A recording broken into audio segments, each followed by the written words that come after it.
Ladies and gentlemen, time for coffee with Lev and Dean. That is Lev. I am Dean, and we're going to have a spicy one today. We've got some sad news to get to today. We're going to take your questions today. We've got a bunch of people that are going to come up with us, want to have a little chat today. It's been a few days. Just before I get going, Merry Christmas, Happy New Year, Happy Hanukkah to my dear friend, Mr. Lev Parnas, who's been just going at it over the past several days, right? Whether you're going at it on Substack with MeidasTouch, you're going at it with the Putin regime, trying to support the beautiful people of Ukraine who absolutely got hammered again yesterday. We've got some news about our friend Alex from Voice of Ukraine, just some unbelievable images attacked yesterday, a couple of days ago, trying to deliver some aid. So we're going to get to all that today. Just how are you doing, dude? Like, it's been a while, right? You've been going hard, yeah. Yeah. So first of all, I just want to start off by saying, I love all of you. I mean, thank you. I see everybody in there. Nick, Shane, Ellie, all our subscribers. I just want to say thank you, Pegs. God bless all of you. I mean, all of you coming in and supporting, because, like you said, I came to this movement. It's not about Showtime. That our platforms, like your platform, my platform, Zev's platform, Ellie's platform, we're here. Nick, Shane, all of us are trying to get the truth out. You know what I'm saying to you? We're trying to get to be able to go out there and really save our democracy. And people are going out there and supporting us and building and doing it. And I just can't take the bullshit. You know what I mean? I told that to everybody when I got on this platform. I said, don't invite me up if you don't want to hear the truth. Don't get if you don't want me, because I'm not gonna sugarcoat shit. I'm here to be able to undo a wrong that I feel a lot of responsibility for. So this week has been crazy, man. It's been just like one thing another night, and I'm here with you guys today. So keep hitting those hearts. I know a lot of you have a lot of questions, and I'm here to answer them, and I'm here. So I know if Dean has to go, I'll still stay. I'm in it for the long haul today. I haven't seen you for a few days, and I miss your face. Oh, I love you. Awesome. So let me tell you guys, we have a full detail. First, I want to tell you everybody about Alexander. I want to give you an update because all your prayers and everything, God bless you. He's alive. He's he's not out of the woods yet, but he's alive. He's alive. He's kicking, and I got a chance to speak to him today, so I could tell you, that's why you see I got smiles. I'm in a different mood. I got a lot of energy. And the best news I was able to get is we were able to get him out of Kharkiv, and he's back in Kiev now. It was very difficult because of the people there involved. Tonight I'm gonna, because there's so much to uncover and tell you of what happened. I'm gonna write a full Substack letter later today with pictures, videos, and all kinds of stuff to give you a full outline of what happened, what's going on, because they were targeted, and there's a lot. And but the most important thing I want to say is he's back in Kiev. He's at the hospital. I just don't want to say where, what, and anything, because just for security reasons. Yeah, he'll get targeted. But was injured. There are a few of the guys in the car that they were driving were injured. They were targeted. One guy is more seriously injured. The other guy got away with mostly scratches. Alex, right now, he has a serious concussion. He has lacerations across his eye. He almost lost his eye. It was like the doctor said, this close, his eye. He has internal. He has, I think, 4 broken ribs, or 3. I'm not sure. He has some broken ribs. I mean, right now, nothing that he can't recover. I mean, lots of pain, but thank God, nothing where but he's still not out of the woods. So he actually did a little video. This guy's a sicko. He's unbelievable, dude. There's a picture that you posted. Everybody go to Lev Remembers here on Substack. There's a picture you posted, and he's got his camera out, and he's taking a picture minutes after exiting the vehicle, blood pouring down his face, and he's like, "Okay, I'm okay, everybody. We're gonna figure this." He just doesn't stop, dude. He didn't stop. So I'll tell you, the guys that were there, because there was a convoy. There were 3 cars going. So the guys in the back, when they came in, they said Alex. Basically, he was sitting in the front right seat. He rolled out of the car and he was like in shock. He started going inside, dragging out generators, like he was dragging out bodies. Like he was like in this ecstatic stage. He was bleeding all over, draining, and they were like, calm down, calm down. He's like, no, we gotta get this. He was in some kind of a crazy stage that all of a sudden, and then he collapsed. And then he just collapsed, and then he lost consciousness, and that's when they took him. What's it called? Because he had serious concussion. He was like, but you know, he wanted to. The one message he did tell me to make sure I give every single one of you. Besides, he loves thanks, and he can't wait to. What's it called? He says that he wants to make sure that we got the generators delivered anyway, and he made sure they videotaped it to show you how these soldiers came in the middle of the snow, were picking up, and we got the generators there. I said, "You fucking sicko!" I said, "I love you, man." He goes, "Yeah." He goes, "We got the generators, we got the aid. Tell everybody it's there."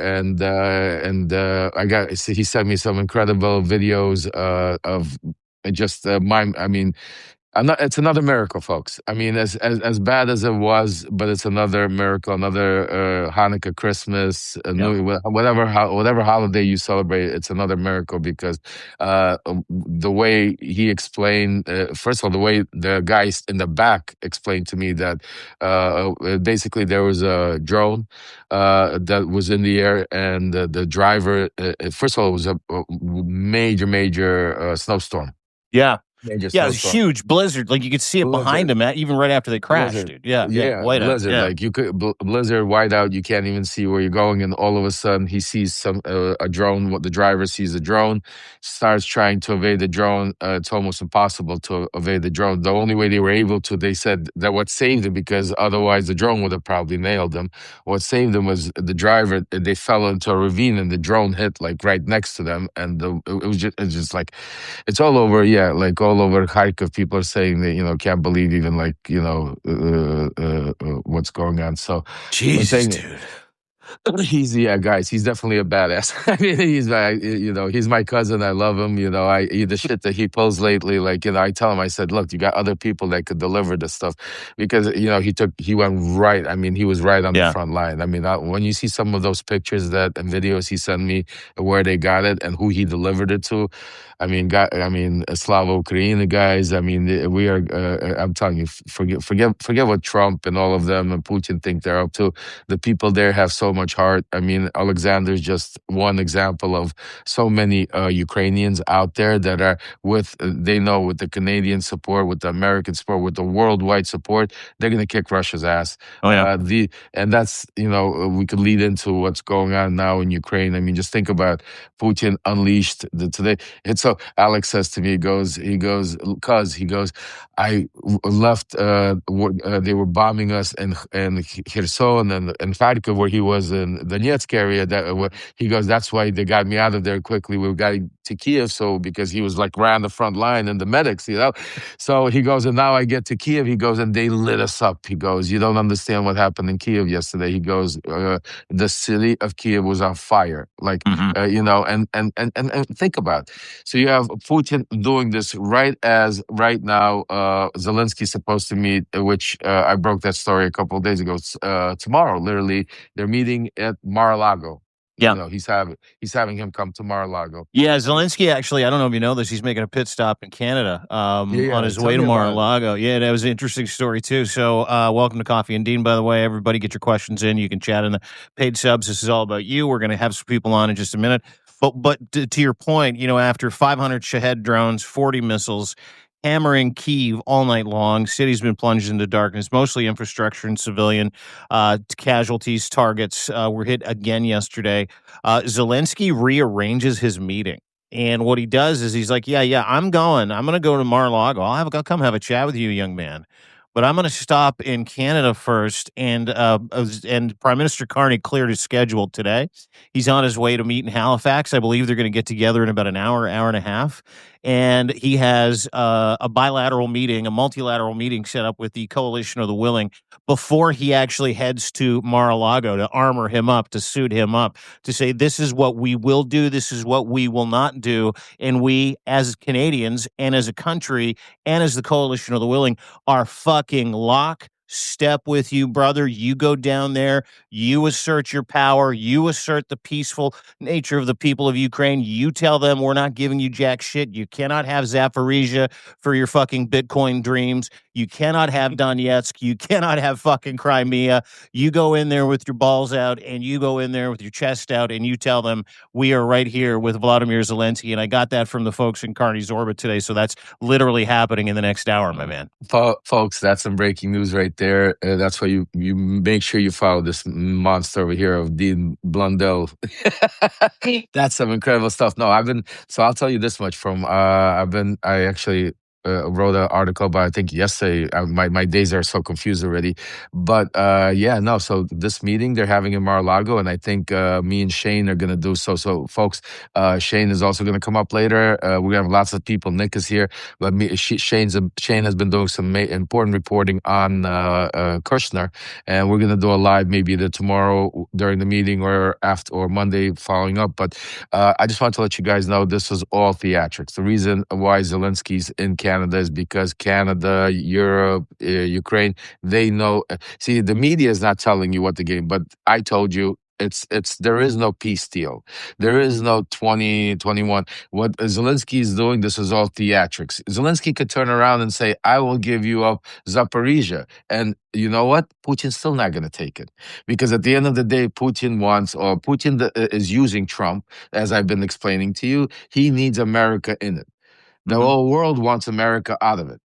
This is not about peace deal. This is about getting Donald Trump out of the situation. There's like, dude, nobody wants you. You're not giving us any weapons. You're not shut your mouth and go suck your thumb in the corner somewhere and leave everybody, go change your diapers or something. Leave everybody alone. That's what Zelensky is going to talk to him about. See, people don't understand, this is like, and Trump is going to come out there and basically try to hammer him. They've been trying to hammer him. Kushner, I love how they said, if you guys ever, those of you, a lot of people don't get a chance to hear Jared Kushner. Like he's this whiny. Yeah, he's like a fucking little zombie, right? He's like this little fucking wafy zombie that walks through. You never hear him say, and then when you do hear him talk, he's like, it's a Law and Order, it's country Law and Order.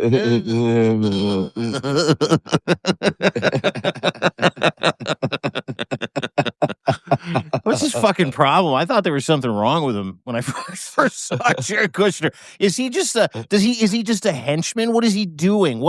Why is Jared Kushner in and around Donald Trump? I know he's his bag man, I know he's his guy, but he's got the fucking personality of a feminine hygiene product, dude. Like legitimately. By the way, before we get into the Alexander just texted me. He has joined us. He's in the hospital. He says he needs to listen to Dean. It makes him feel better. So he's listening. So guys, if you want to send him or text him, he is watching. He's listening. Unfortunately, he can't go live. He's in the hospital. But not allowed. Yeah, you just got right, bombed. But he is with us. Cuz we're here. We love you. Thanks for joining. I sent him the invitation. I said, I don't know if you could get it in. So I guess he was able to. So guys, that's a good sign. If he's able to be with us and watch, that's even good. So he's getting better. Good. Again, God bless. Thank you for all the prayers and wishes. But so let's do this because we got a lot to uncover and lots to go over. We have some special guests that are going to come up. Sure. Yep. So I think the way we'll do it, because we have a lot of them, and then we have a lot of our subscribers and paid subscribers that have lots of questions and probably want to come up also and discuss some of these subjects, because some of these subjects are yeah, listen, a couple of the things people they want to obviously talk about Ukraine, but there's trouble brewing at the Circle K, if you will. We had a fight between Zev Shalev and Michael Cohen, and then Lev came to everybody's common sense back and kind of forced the issue. So we got the Cohen thing to deal with, because now I'm getting people screaming at me going, pick a side. I'm like, I don't even fucking know what's happening. It's Christmas. And then as soon as that's done, we now have issues with MeidasTouch, which need to be addressed today. And why I love talking to Lev, why we're going to do this with you. And folks, you've got questions, so we'll take your questions about both of those subjects as well. Is that when I said to Lev today, I go, are we doing this? Because these are contentious subjects, right? These have to do with friendships, have to do with business relationships, has to do with family, has to do with content, has to do with democracy. And I'll tell you what my friend Lev Parnas said to me. Abso-fucking-lutely, bro. We'll talk about everything. I want it all on the table. I am an open book. So let's just address what we're going to do here today from that perspective. Who's our first guest today? Oh, hello. Hello. Did you just see that, Zev? How do you do this shit? He just appeared. He was like, whoa. I have magic tricks up my sleeve, and this is one of them. So nice to see you guys. How are you? Yeah, dude. Merry Christmas. Merry Christmas. Likewise. Happy and happy I've been gone Hanukkah. a couple of days. Look at all the craziness. Oh my well, God. dude, that's what I wanted to ask you. Is like, fuck, I got inundated over the Christmas holidays with people saying, when are you going to come to Zev's defense? And I'm like, I don't really know what's going on other than he had a fight with Cohen in a podcast with Lev. Zev, I think you have a little echo. Oh, yeah? Yeah, could be that I don't have my headphones on. Let me turn this down a little. Yeah. So while Zev is doing it, let me give you guys a quick rundown of what. So Zev has like 10, 15 minutes. That's why he's special today. Oh, perfect. So we're going to have Zev join us. Then we have, right after Zev, we have Ellie that's going to join us. And then after Ellie, I think Nick Prado or Shane is going to join us. And then after that, it's all you guys. All your questions, you could come up. For all the paid subscribers, I'm all yours. Dean's all yours. Will be here. But while we have Zev, because I know he only has a few minutes, let's get into exactly what transpired. Zev, you want to start it? You want me to tell everybody? Well, I don't even know what happened since the last few days. I've been following your lives, and I know we've spoken, but I don't have the real details of any new. Can I set the table? Yeah, go ahead. Let me set the table. So I'll take you through what I know. First of all, just so everybody's aware, we have a bit of a rift with Michael Cohen, Zev Shalev. At the end of a podcast, when Zev, if I'm to understand this correctly, you're pressing Michael about how he tried to help Trump, with NDAs, tried to brush back and push back against some of the accusations around the Epstein affair, if I'm not mistaken. The timeline and some of the stories that Michael has told about his non-involvement or involvement seem to be different than what the facts remain. You press him on it. You leave the podcast. At the end of the podcast, I just found out today. Different podcast, actually. Completely different thing next day. Yeah. Okay. Next day. Yeah. So then walk me through that was the impetus for it. Let me walk you. Let me walk you through, because I know people were going after you also, because we're even there. Said. I just want to tell everybody. You can see where Dean is. Dean is here with us. Dean stands on the right side. Dean stands on the truth and nothing but the truth. That's why we're all here, because none of us here are some big corporate media sponsor. We're all independent. This is real independent journalism, folks. Not me. These, the people that are going to come up and talk. These are people that are out there really risking and doing everything to get you guys real truth, not some spin that these big media and some of even the pundits on the Substack are turning it into. And that's what we're going to talk about. So what happened is this, folks. Listen, we were having a podcast that had to do with Donald Trump when he was having a speech. Zev called up, invited a nice panel. Ellie was there. I was there. You came up for a little bit. Wajahid Ali came up. And we invited Michael Cohen. And Zev asked me, he said, is it okay if we ask questions? Or I said, oh, absolutely. I said, I couldn't even imagine why not. Why would we be doing it if you're not going to ask questions? Right. I said, ask all the questions you want. That's the purpose of our Substack. So then we get on there, we're sitting, everything went on. Then Michael Cohen Zev starts asking Michael about certain questions. Now, Zev was not confrontational. Zev was not aggressive. Zev was not like trying. There's no. No, he's none of those things. No. But there was no. No, I'm saying to you, it was no "I got you" moment. That's why it wasn't a gotcha thing at all. It was no "I got you" thing at all. But it was leading into a time period where, because I go back with this still time period a little bit from Tara Palmieri, because Tara Palmieri had a live with Michael one time, and I wasn't on it, but I watched it. I was watching it, and they knew, and she did the same exact thing. She started asking him about a certain period of time and about a certain case that has to do with Katie Johnson, and that's a very particular individual that I, for a long time, have been trying to fight for, and you guys know that to make sure that we find out who and what, because she was a 13-year-old girl that actually was abused and had the courage to go up and file a lawsuit that these scumbags wouldn't even couldn't even deny till this day. Instead, they threatened her and they went after her and they shut her up. So it's a very it's besides all of the survivors and all of their stories, this is a very particular story, and we still till this day don't know who Katie Johnson is, where Katie Johnson is, if she's still here with us or hiding it because of all the turmoil. So here we got, he gets into a major fight with Tara Palmieri, just like he did with Zev, just the same exact way. So me and Tara spoke afterwards, and Tara said to me, "Hey, Lev, like, where do you stand on this?" I said, "I don't stand with Michael Cohen on this." I said, "Tara, if you want to do a live or you want to talk," I said, "I'm not." I said, "I have a lot I could add to a lot of this time period, not to exactly Cohen." And me and Zev spoke about it, but I know a lot of the players and I know the time, and I could really, ask some questions that could really set the stage. And this is where we were like 3 weeks ago prior to happening. And this was already brewing, things were already happening, and the Epstein files. And the more Michael kept coming out and saying, release all the files, the more I kept coming out and saying, he's not releasing all the files. That's like a guy saying, hey, hold me back. I want to punch you when nobody's going to let you go punch the guy. You know what I mean? It was one of those moves. I'm from Brooklyn, so I could see those little things. You know what I'm saying to you? So I kept going. And then we're having Unleashed, our regular show that we used to have with Michael, me, and Malcolm. And all of a sudden, we did not speak about Zev at all. We did not speak about none of this. But in the end, I ask everybody to join our mission to be with us. And all of a sudden, I don't know what triggered him. Michael goes off on this crazy rant. And he goes on this crazy rant, saying things like he hopes Zev chokes and stuff. And I'm like, whoa, you sound just like Donald Trump right now when you're wishing, and the more and more I started thinking to myself, I just stopped. After that, I sat down and said to myself, like, what the fuck is going on here? Like, this is a guy that keeps going on the air all the time talking about like he's disclosed everything that has to do with Donald Trump. That's bullshit.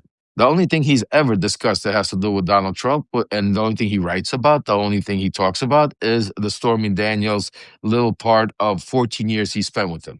The other 14 years, he has never come out and said Donald Trump did anything bad. On the contrary, he protects him on everything else. He protects him on Epstein. He protects him on saying that he's not senile, he's not a dementia, he's this, he's going to go after. I mean, like, I started, going over and over in my head. I'm like, what the hell are we doing here? Like, I'm saying every subject, but his role is that I'm here for the people. So that was the beginning. That's exactly right. That's what you're saying. That is exactly right.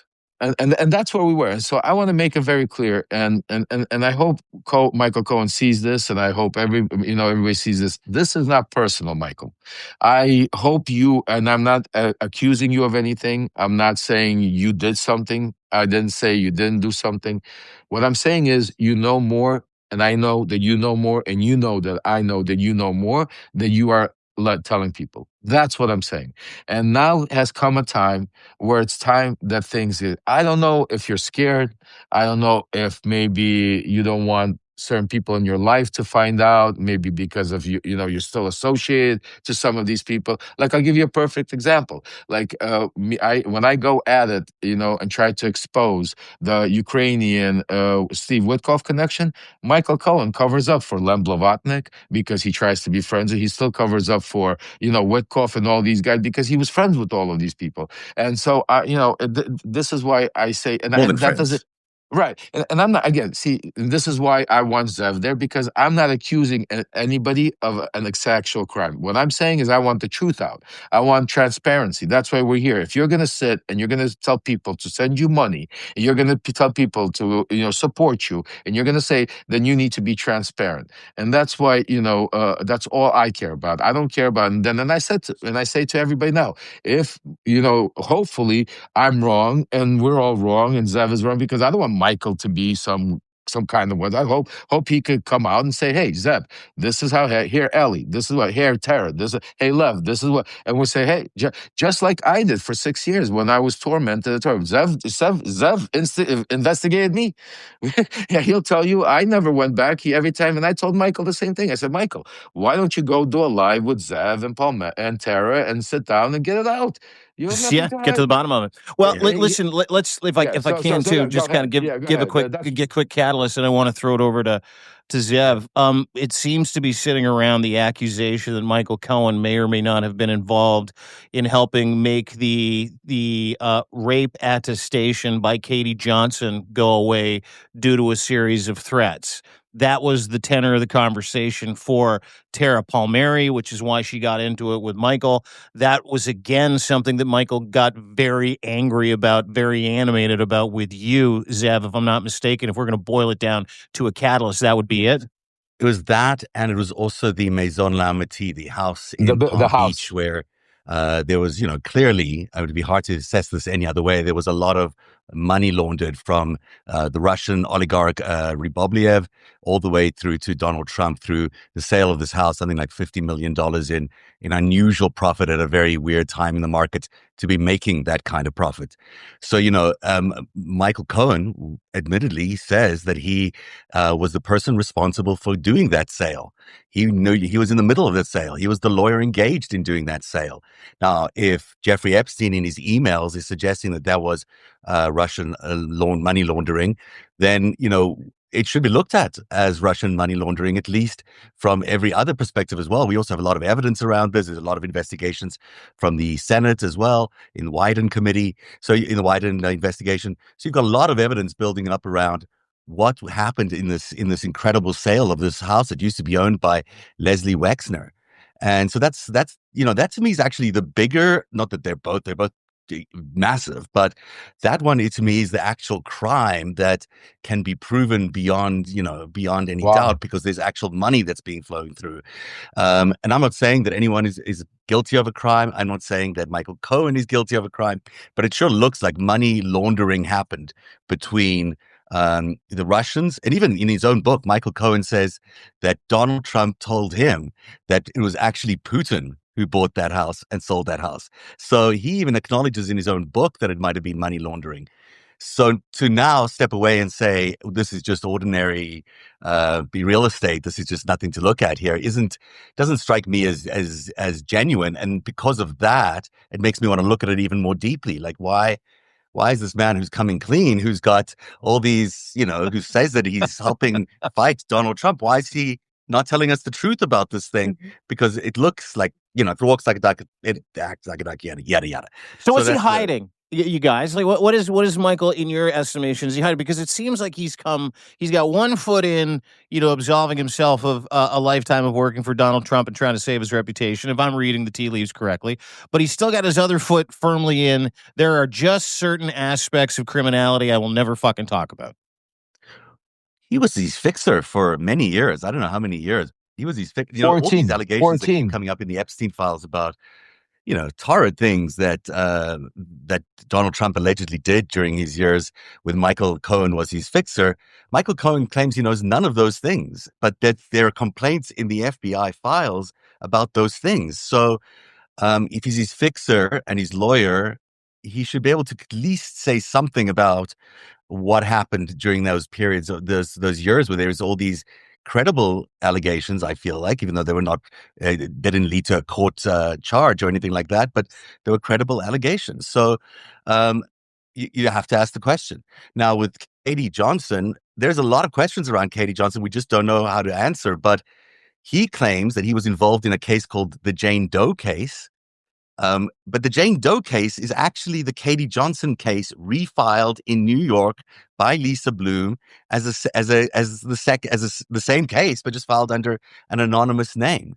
So either there's another case we don't know about where Donald Trump and Jeffrey Epstein were accused of rape of a child, which would be stunning if there's another case. He should tell us more about that case if there is another one that exists, or these two cases are actually just the same case, and he's remembering it as Jane Doe, but actually it was Katie Johnson that he was dealing with. Now, he says he sent private investigators to this person's house, and the house turned out to be the wrong address.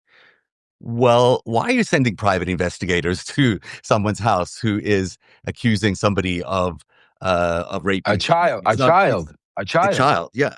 What is that? Is that right? So you're sending right? Is it normal to send private investigators to a child's house that's saying accused to discuss with the child? I mean, it's just there's a lot of questions and that time period. And the one thing that Zev says 100 that keeps getting me really upset because we keep doing our show Unleashed, and he keeps touting that how well he knows Donald Trump, how he 14 years, he's side by side, that nothing happened in that office without him knowing it, that he was that nobody knows him better than him. I mean, this is the same thing until these questions are asked. As soon as you ask him a question about something like Ukraine or Epstein or some of these Russian oligarchs or stuff that really goes into, there's nothing. So then I sat back and I did what Zev does. I did a little investigative work, which I tried. I don't know how to do, but I started saying to myself, I took a piece of paper and a pen and I said to myself, he keeps saying he testified 8 times in Congress. He has this pitch going, right? What did he testify? It was the same thing. It was the same. I mean, out of the 14 years, Michael Cohen has not given us anything that Donald Trump has done wrong, except for trying to clear his name in 2 things. He's pissed off about that he was accused of something Russia. in the Russia report, and that's why he keeps calling it fake and tries to protect Trump on the Russia stuff. I mean, it's insane. And you know what I'm saying? And then the other thing is the what's it called, Stormy Daniels stuff, which he went to prison for. So he's pissed off at him because Trump should have went to prison with him. I feel for Michael he had to go to prison for Trump's dirty work. But that's it. We're not, and that's what I'm saying to you. Like, we don't get into these conversations where he sits down and says, you know what, I remember this deal where he did with, Pecker from, or I remember him doing this with this and this. None of that. The other thing that got me really, this is where I really got, me and my wife had a conversation, and this is where my wife also said to me, Lev, it's always the wife, eh? She straightens you out with the friends that she doesn't want you to have. No, she knew where I was going. She knew where I was going because she hears me. She's like my right hand. She helps me with, so when I write my story, she sees where my head is going. And I said to her, you know what? The one thing I remember, because I was close in those circles. When I say close, I was a young kid. I was running around as an interpreter. I was trying to be a hustler. I was doing that. But I saw, I was not one of them. I was not accepted as a billionaire and to be in one of those parties or so. Just understand, I was like a 17, 18, 19-year-old kid. But my ears and eyes, I saw people, I saw after, I heard, so I saw what was going on. And what I could tell you is, I remember very vividly that era, the 90s and the early, and that part of the early 2000s and everything. And I started saying to my wife, I said, the one thing is, Michael Cohen keeps saying, and is that he was either CEO or president of Donald Trump's what's it called, pageants, beauty pageants, the pageants, yeah, the beauty pageants. Epstein was Donald Trump's best friend. Why does Donald Trump need a teen Miss USA? Like, I mean, you already have America White, and at that time, so I started, saying to myself, like, these motherfuckers were probably somehow trafficking these. This is why, it was another way, instead of saying a modeling agency, I'm going to do a Miss Teen USA, because it's even bigger. You got all of these young girls that want to win this one prize, and they're getting all the, I mean, it's all of this starts to come to me, and I'm saying, like, why isn't Michael, I mean, okay, I can understand you want to, like, say it's not that bad, but to whitewash it to a point to say that Trump did not walk in, and you never seen Trump walk in and say that while the girls were naked, he said something crazy to the fact that I dealt with the parents, and all the parents came to all of these events and they signed consent. I was like, what the fuck is he saying right now? Everybody knows that stuff happened backstage. Exactly. That's what I'm saying to you. Like, this is this is simple. You can admit, like this. Yeah. So these are the things that made me, and that's why when he brought my son on to try to whitewash himself, to try to make himself look like, and ask him questions. Like, I watched a little bit of that podcast. I wanted to throw up, like, talking about how, he is. Did you watch the podcast? Well, hold it. Yeah, this is the one with Meidas. Is that correct? He did. Yeah. Did he do a show on the Meidas Network? Is that where this started to become an issue with you and Meidas? Well, they're partners, of course. Meidas promotes him. That's why, that was one of my issues with Meidas. I mean, that's their business. They could do it. I just told them, it's a big issue. It's a big issue. I said, you know what? Right now, what you guys are doing is the same thing all of these people did with Epstein. They knew that there was a problem. They still dealt with them. They still was. So if you're going to go on a show with Michael Cohen and you're going to go out there and you're going to support this, sit with him and say, release the Epstein files, you better be ready that if those Epstein files are released and Michael Cohen knows something about it, don't be the one that sits there and say, I know nothing. I wasn't doing a show with him because I'll come after you also. It's a warning to all of you out there that do your due diligence. That's why. So Michael used Aaron to justify his whitewashing of any alleged involvement with the Epstein files, with Epstein. Not just Epstein, just his name. Because so look at the time frame. So first of all, my son Aaron is the first one that warned me to stay away from Michael Cohen. So let's start off with that. Let's call us face it. My son is the one who would say, "What are you doing, Dad? Why are you doing this show?" And I'm like, whatever. So I'm not gonna go to our personal stuff. So that's why I know this is not just like, my son is just such a good kid. He's trying to cover up for these certain people in the background because he doesn't want this all like to explode because he doesn't like controversy. My son, so that's why. But my son, never did a show on Michael Cohen. Just think about how many years they've been together, Meidas and all of them under Meidas. My son never did a show with Michael Cohen. So now all of a sudden, right? So now all of a sudden we have this controversy with what happened with Zev, what happened with with the Katie Johnson, with the Epstein stuff, right? We have all of this going on. I'm confronting in the background Michael Cohen every day, telling him, why don't you go sit down with Zev? Because I want this open. I keep pushing it. Me and Zev speak in the background. Zev will tell you. I was the one pushing it. Zev was like, listen, I'm like, no, bro, we're going to get to the bottom of this. Yeah. And so all of a sudden, miraculously, Michael Cohen needs a guest on the show Friday. And miraculously, they all share. Michael Cohen, my son, and Meidas share the same producer or booker or whatever you know. And miraculously, they called my son and said, can you fill in? And my son says, sure. My son that doesn't have a time to fart, let alone speak to his own family, said, sure, I'm going to go spend an hour on Michael Cohen's show and talk about Epstein and all kind, and make it seem like Michael Cohen now running. So Michael Cohen, what's he doing? He's running around Substack and everywhere else posting it. Look, me and Aaron agree on everything. Me and Aaron, because he sets up the question like all these people are trying. Aaron, he goes to all we want. Don't me and you agree? Or we want just the files to be released. Those type of questions where Aaron has to agree with them, and it's like clickbait. No, Zev. Look, we all have to be aware here that, and it's sad because it's getting on a family level, but these are operational things that people do in order to discredit people. You have been talking for weeks now in our shows that we've been doing that the Trump administration is building a campaign against you to discredit you. And then you have this, you have Aaron sort of weaponized, or I don't say weaponized, but certainly everyone knows that in order to get to you, you get to your relationship with your son that you love so much. That's how you would, if you were doing an operation on somebody, that's how you would think. And the truth of it is, the more you become more accurate and you reveal more and you share more information, that your reporting has been pretty exemplary over the last few months. You've been telling us things no one else has been able to tell us. That obviously gets people upset. Yeah. And when that happens, they take action. And I've been through this myself before. I know what it feels like when you get to a certain point where you're pushing the boundaries of actual news. You're not just opining, you're telling people what's going on, which is certainly what I try to do on narrative. When that happens, they push back, and they push back because they're a very powerful network of very, very wealthy, very successful and also aligned with Russian people who are very interested in collapsing what we're doing, because they want to create basically there's this thing called what's it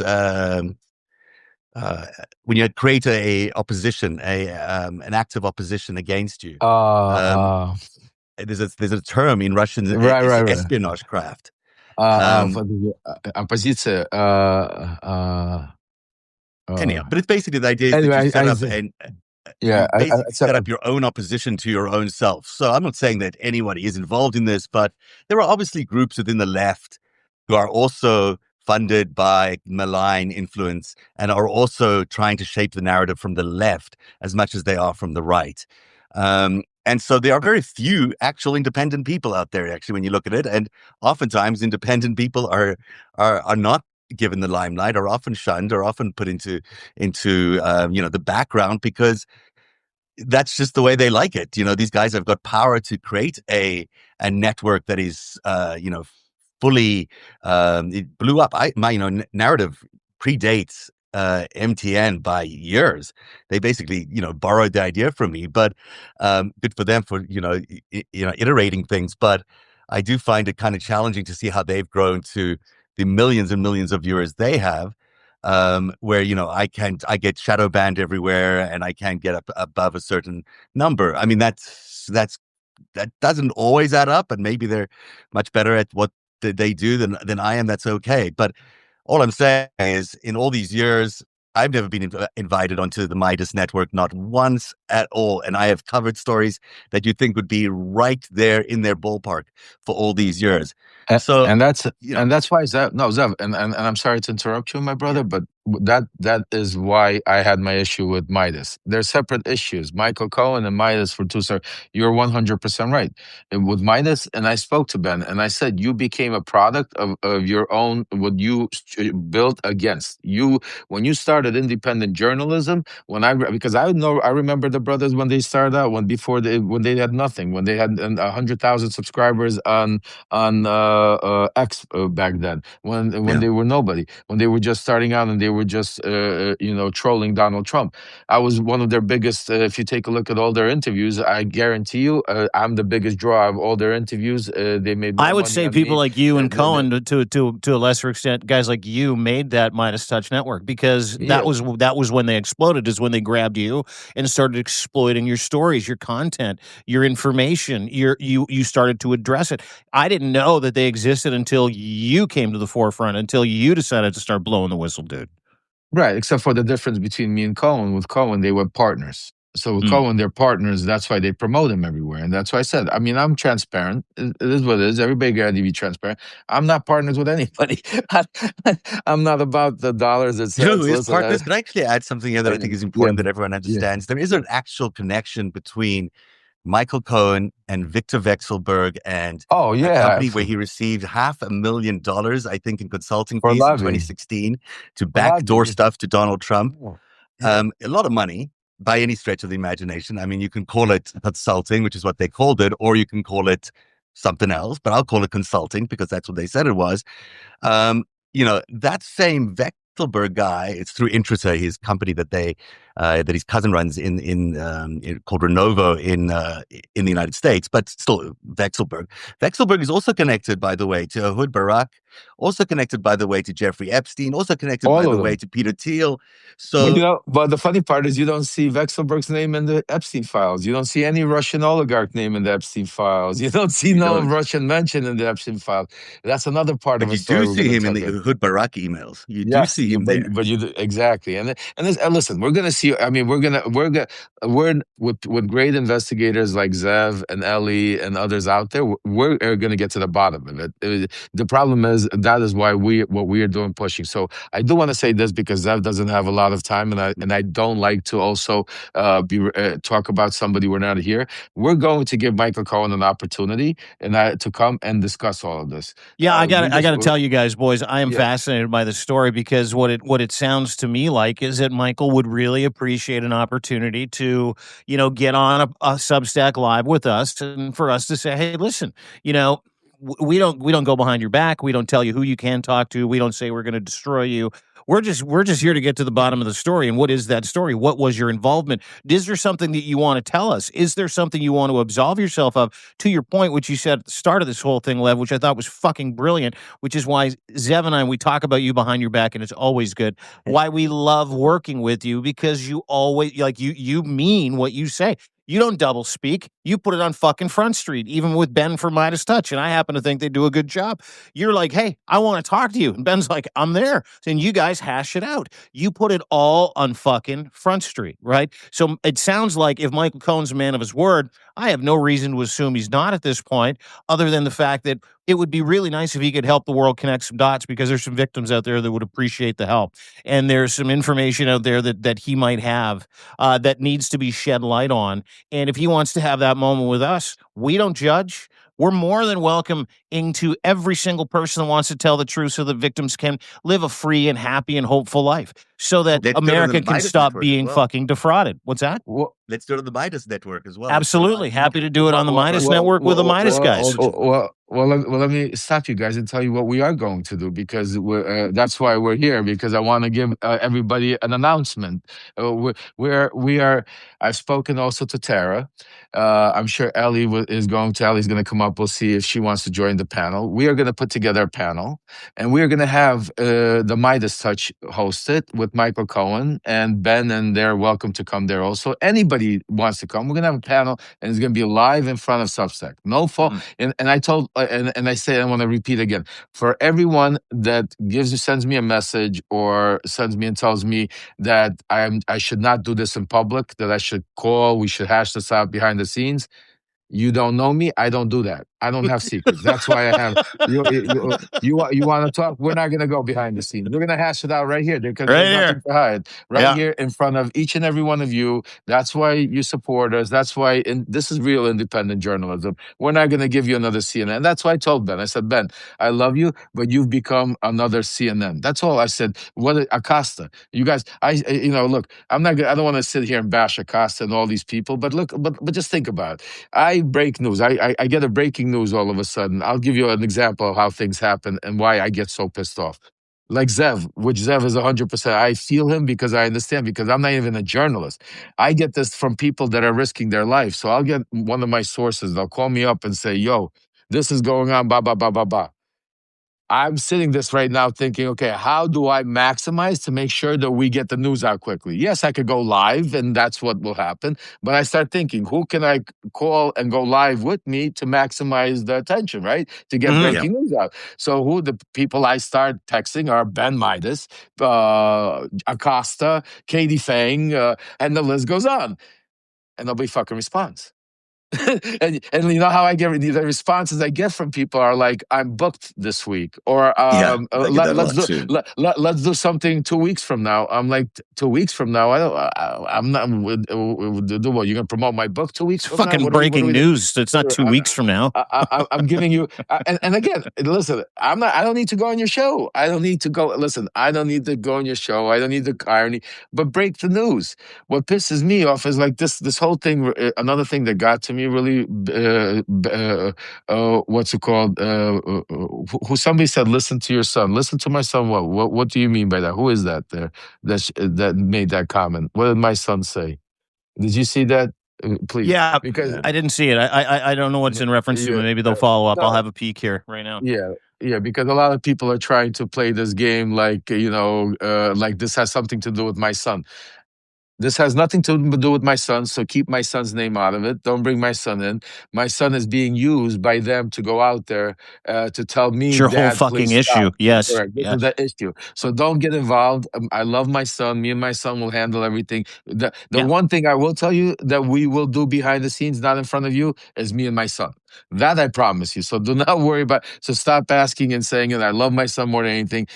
I don't have a problem with my son. I have a problem with people that are trying to exploit my son, and that is what we're talking about. They're trying to use him to cover up for and whitewash their own name. So please, folks, I love you to death.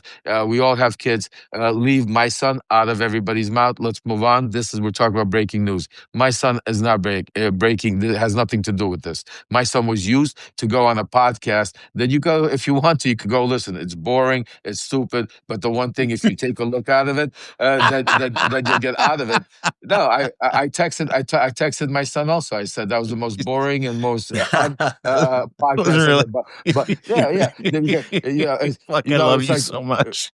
It's like he tries to be on the level with my son. You're a disbarred lawyer, criminal. My son is a genius lawyer that is out there doing the work. Don't put yourself on the same level.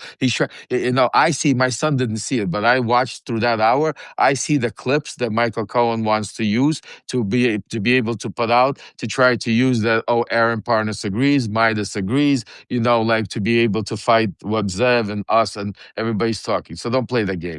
But I will say, because I think it's... Please, go ahead. Sorry. Yeah. No, I just think it's important to realize that all of this is not where we want to be reporting. I mean, I'm happy to spend as much time on Cohen as it relates to Epstein, as it relates to Trump, because I think that's very valid. Because he might know information that could help free our democracy. This is where we come down to, this is about a fight for democracy. It's about fight against autocracy. It's about a fight against the organized criminal networks. And I want to spend 100% of my time looking at what's bringing down this democracy. But there is, Michael Cohen may have some really important information to share with us. And I would want to hear from him, and genuinely want to hear from him about what he knows, so he can help protect this democracy that he says he's trying to protect. Just simply saying he didn't see anything, nothing happened, that to me doesn't fit all the evidence we're seeing. I mean, we're seeing so much evidence and it's not happening. And he's what he's commenting is not matching that. But I do wish we could get over this, because I hate everybody fighting. I don't like to see us disagreeing. I've had my difficulties with a lot of people who do over the years because of operations and reputation attacks, have not wanted to do stuff with me. At the end of the day, if we're all fighting to save democracy, that should be our number one focus. Right, it should be transparent. Yeah. You know what? And such a good point, because it was one of the things that happened this week. I've watched, I'll kind of get to some of the reaction. I've watched some people go, Lev should no longer work with Dean and Zev. Dean and Zev should no longer work with Lev. Michael's bad news. Lev's bad news. Dean's a gangster. Zev's a gangster. Lev's everybody's a fucking gangster. Get out of it. And you know what? That is by design. And let me just explain something to everybody watching. We got a few thousand people that are on the horn with us. These three gentlemen in front of me, they're my friends. I will ride or die with these guys when it comes to content.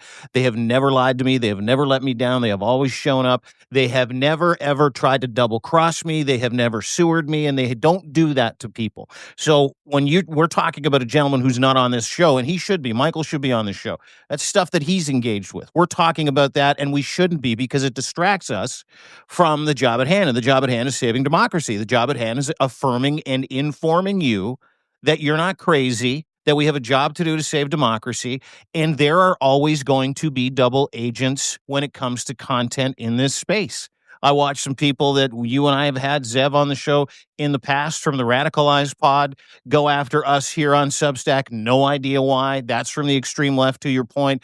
On the extreme right, you have other people saying the same thing, whether it be Juno News or the same mouth-breathing cucks from MAGA, Maple MAGA, saying the same thing. And all they're trying to do is destroy our reputation and upset the fruit basket and the synergy in these reputations and the work that we do. And it's not going to fucking happen. Like, I don't know what I need to tell you, but that man's Lev Parnas, sitting across from me, has done time in fucking solitary confinement. I've been in the hinterland for a long time. Zev has gone through the career cul-de-sac. We found each other. We're not letting go, and we're not letting go of the truth, and we're not letting go of getting to the bottom of it. And if anybody out there wants to interject their kind of bullshit idea into our relationships in our world, we're not going to put up with it. We're just going to keep going forward. And we're going to spend as little time on this shit as possible, because we're not the stories, right? Yeah. MeidasTouch isn't the story. Lev's not the story. Zev's not the story. The story is Donald Trump in America. The story is pedophilia. The story is victims that have lived in horrific PTSD, anxiety-filled lives for the past 30 fucking years. We're not taking our eyes off that.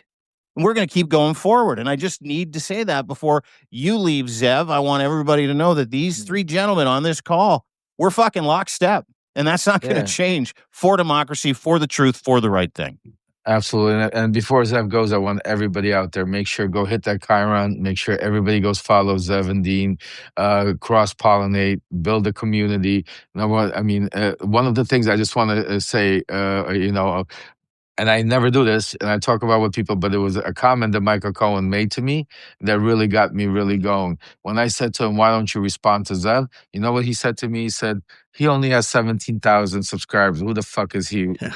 That says something to me, and I want to make sure that to all of you out there, because that's power. He's right. Power is in numbers. Zev should not have 17,000 subscribers. I should not have 80,000 subscribers. Dean should not have 30,000 over subscribers. We should have millions. But the reason we don't have all of these subscribers is because what's happening on Substack, and we'll talk about Meidas in a second when Zev leaves. We'll get Ellie up here in a second. But what's happening is we're seeing on Substack right now a different version of what we see corporate media happening. Absolutely. We have the same people that left corporate media, the CNN, MSNBCs. They have come now to Substack. They have now put the same formula. They've put the same programs in touch. It's the same Acostas and the same people. And the MeidasTouch is your next CNN. And that's what is happening. And independent journalism, people like Zev, Dean, Ellie, Shane, and keep going. These people, because I'm not an independent journalist. I don't consider myself. I'm just trying to get to save our democracy any way I can, crawling it step by step. So that's what I want to say to you. It's very important. This is what we're talking about. We're talking about the only way we're going to be able to save our democracy, the only way we're going to be able to beat the evil is if we join forces and stop, I don't know what other word to use. In Brooklyn, they would say cock block. They have to stop. I'm sorry, and I apologize for it, but they have to stop it. What, for cock block? I love cock block. Cock block's one of the best phrases in the world. Use cock block all the time. Yeah, good term. But it's true. They have to stop doing it. Like Meidas, Acosta, all of them. They need to continue promoting independent journalism, and then we will say that's what independent. Like Meidas should have Zev. I can't believe Zev was never on. You know what, Zev? I can't believe, because think about it, 10 months. Why am I fighting? They haven't reported any of the news I've broken. Just think about that, Zev. Because all the stuff we're reporting is very touchy, in the nose stuff that is on the outskirts of what they consider acceptable. So, you just how would MeidasTouch not want all that context from the past 40 years of profit taking? No idea. I have no idea. I'm a good resource for them, regardless. I can tell them a lot about Epstein. I can tell them a lot about Donald Trump. And the same thing with Ukraine. Why the fuck wouldn't they want your tip reporting on Ukraine? Like, why wouldn't they want the insight? But Zev, that's and that's what I want to say to everybody out there. So again, same as I started with Michael Cohen, I want to make very clear about Meidas.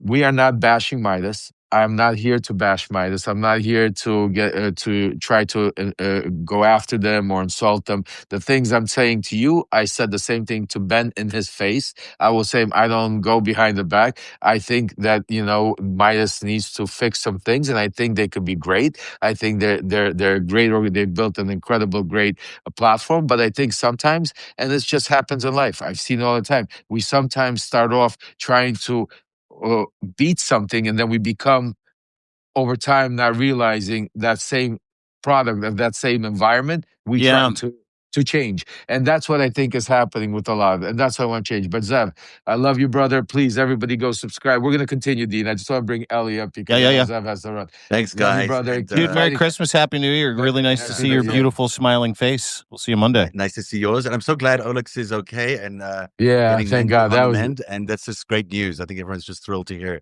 that's alive and well. That's the best news we got today. Thank you, Zev, my brother. Thanks, Have a guys. great day. Talk to you, Big Cat. Bye. We'll see you Monday. Bye.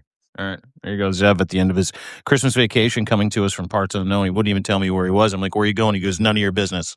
I love it. All right. Some really salient points before we bring up Ellie. And I know that's who you're going to bring us up. Ellie, who's just incredible, Ellie Leonard. Salient points there is that we're just a bunch of people moving in the same direction. And if you're going to try and throw a spoke in the wheel, we're just going to keep fucking moving forward. And we're going to ask for accountability. And we're going to need you to prove that you are right. We're going to need facts. We're going to need, if we're going to move this thing down the road, we're going to need people like Ellie Leonard, ladies and gentlemen. Guys. Epstein Files historian. Can we call you that now? Epstein Files historian?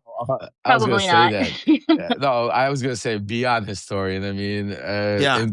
Unqualified for anything. I feel like I'm here with, I have like a classical history degree. I've just qualified for nothing. So I'm flying by the seat of my pants. I love you. I love it. She's great. She's incredible.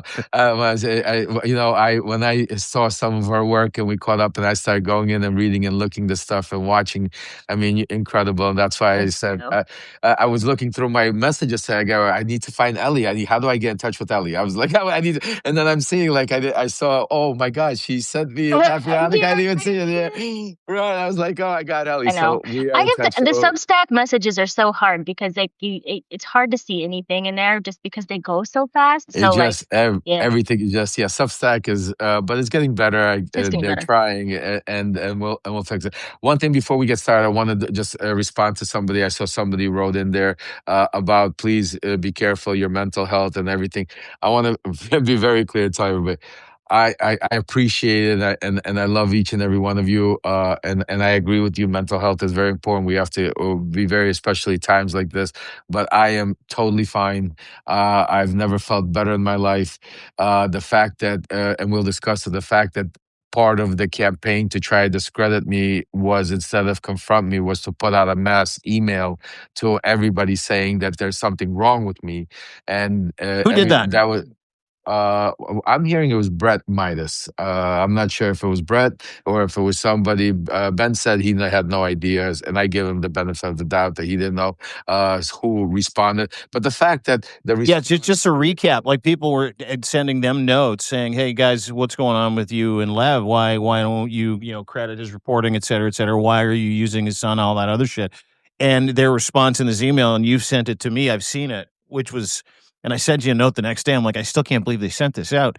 Was to send an email or text out to certain people saying basically that you're not well and they wish you nothing but the best as you try and get your life together. I'm like, what the fuck was this? I know this man very well. There isn't a goddamn thing wrong with him. Well, they used the emotion of a father getting angry that his son is being used, and when this happened, I did what I do instead of calling them on the phone and screaming and going through this phone. I said, you know what? Fuck you. I'm going to go live on Substack, and I'm going to let the whole world know. We're gonna put it out to all our subscribers and let everybody know. So when I came on that first night, I was very. Not the usual Lev you see. I was cursing. I was aggressive. I could see where people could have said, "Oh my God, something's wrong with Lev." I could see it, and that's why I wanted to come on and say, make sure I'm all good, folks. But what bothered me was the fact that they tried to capitalize on it and they try to move on it, and because I'll tell you, I have not. So many people have picked up on it and are going out there and saying, "Oh, Lev is crazy. Oh, Lev is rambling on. I unsubscribe to Lev because he's, what's it called?" So because they have a powerful voice, they're like Donald Trump. They see this is what they don't understand. What my problem is with them is they have such a powerful platform. They should be like when Ellie broke all that stuff about Wolf. She's breaking like incredible stuff that nobody. How come she's not on Meidas, and how come there's not a whole section? We're not talking about Wolf. When Zev is talking at or Tara is asking these questions about Michael Cohen, how come Meidas is not bringing them up and saying, let's ask the questions? This is my problem with Meidas. I'm saying to you, I'm saying you guys, wake up. You're good guys. You built this platform for the people. You built this platform. You have such a huge, why I got pissed with them. I said about Ukraine. I said, just think about it. I said, we're trying to raise 100. We got a Christmas miracle. We have 40. We got right now, Odessa is without light. People are dying. No light. We found a miracle. We found 40 generators. We're, as a community, raising generators. We raised like $30,000. We went and bought these generators. Alex got almost killed yesterday driving these generators. And I said to Ben, Ben, think about your platform.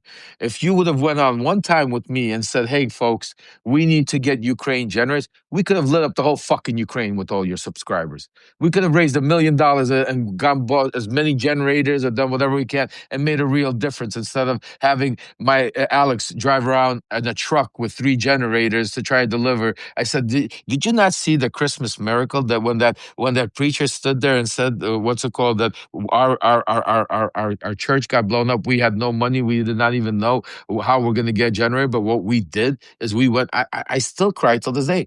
We went and built a place to put a generator. I swear, I feel like it's a movie. I replay it all the time. I can't believe it actually happened to us in our life, where Alex is sitting across the street and comes and sees this broken up church. And the pastor says, we built that place that one day it was to get a generator so our kids could maybe have a Christmas.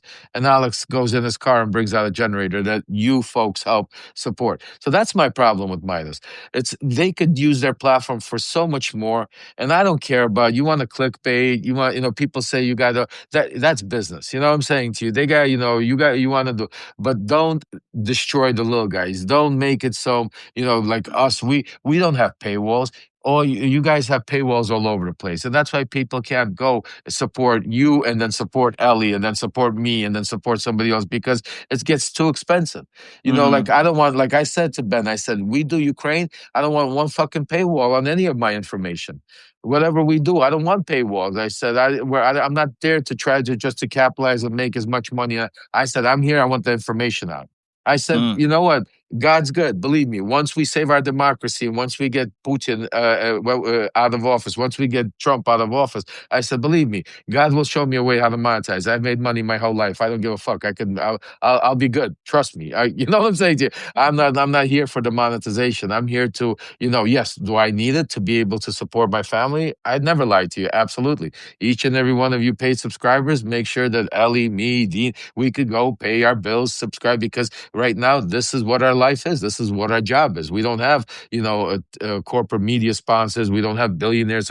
So then, yeah, we do. And that's why I also get upset at them, because then we have people that have huge followings that should be promoting and helping all of us be able to survive. So we should all be their contributors. They should have somebody calling up Ellie every morning, say, Ellie, you got any breaking news, any stuff going on? You know what I mean? And, hey, Zev, what do you got on Epstein?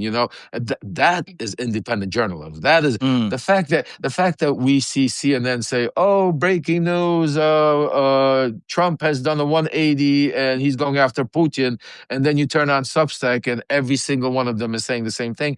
What are we doing? So that's my complaint. That's where I'm sounding the alarm. I'm saying let's not destroy the word independent journalism, what it really is. And let's really promote independent journalism by the big guys. And that's why I say it's not about fighting. I did not build my platform to fight. It's to unite. We want to unite. We want to build stronger. That's the only way we're going to win. So I'm sorry with that rant, Ellie, but oh no, I was just going to say, I think people get really afraid to go against or to speak out against people who are kind of on the same mission. So like if you say MeidasTouch and they know that Michael Cohen is lying and doing something wrong, they go, oh, I don't want to call him out because he also is trying to take down Trump or take down Epstein or whatever.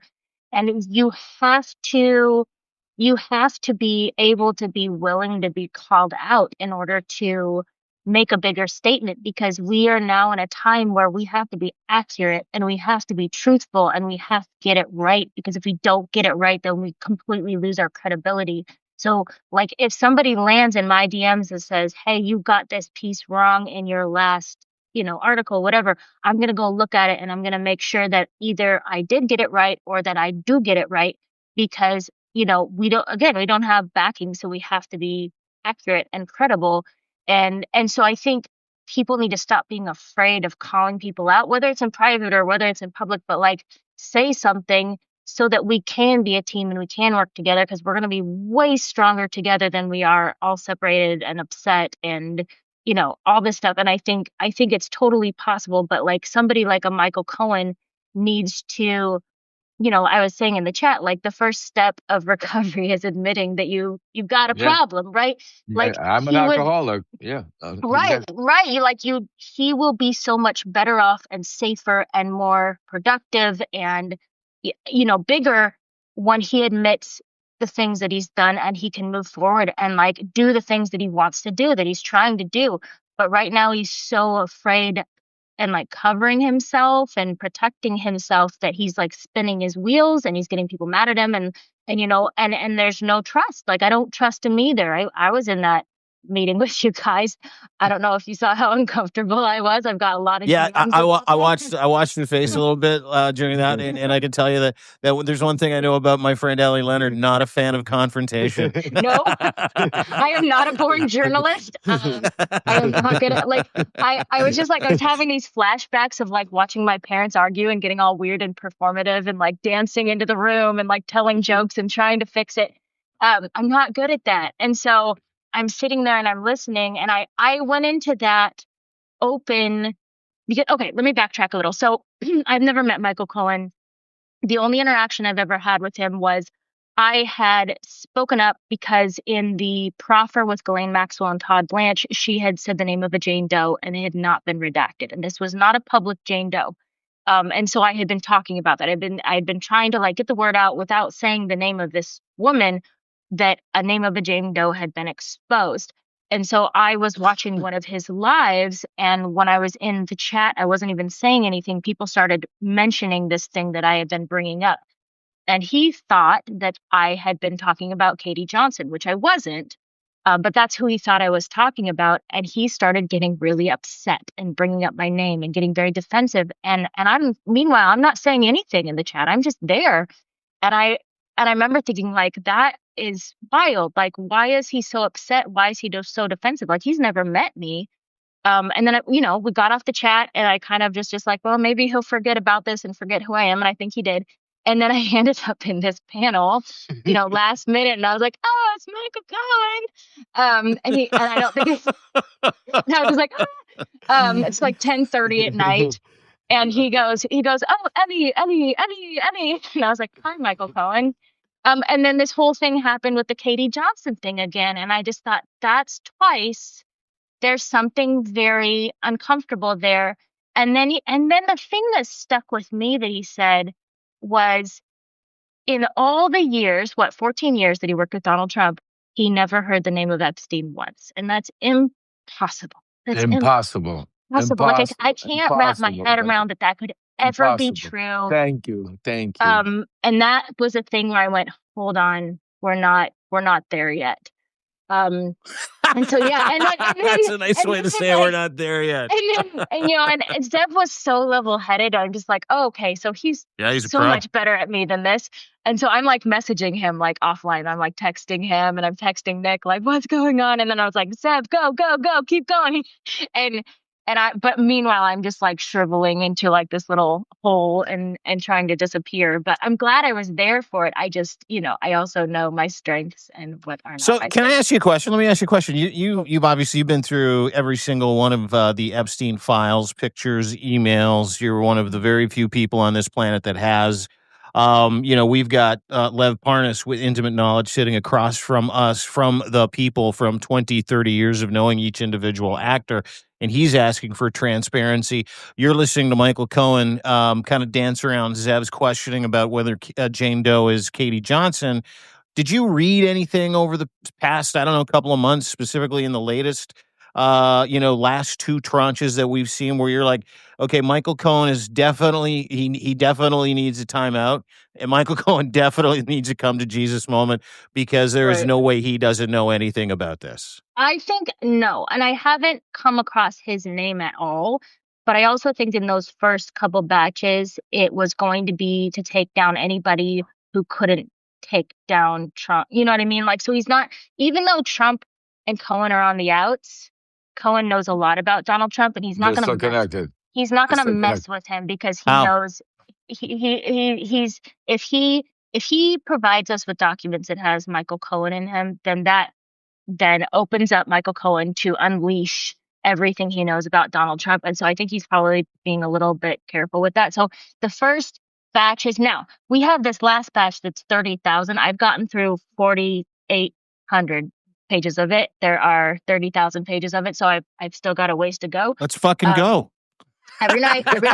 I'm sitting here like, my scroll button has like a crack through it. So I'll get you a new one. Okay, thanks. But I if he's in there, he's going to show up, and the redactions are getting worse and worse. I've gotten to points where like the redactions are like, you can see the letters above and below the redaction, so you can still read their names. I think people got a little frantic. And so I don't know, but I just find it impossible. It's all these people. It's all like the Michael Wolffs and the Michael Cohens being in the room for a decade plus and not knowing anything it's impossible to me. I can't fathom it. Yes. Lev Parnas, hand up. Yes, Lev, go ahead. Welcome to Coffee and Tea with you and me. I'm like Arnold Horshack. I got.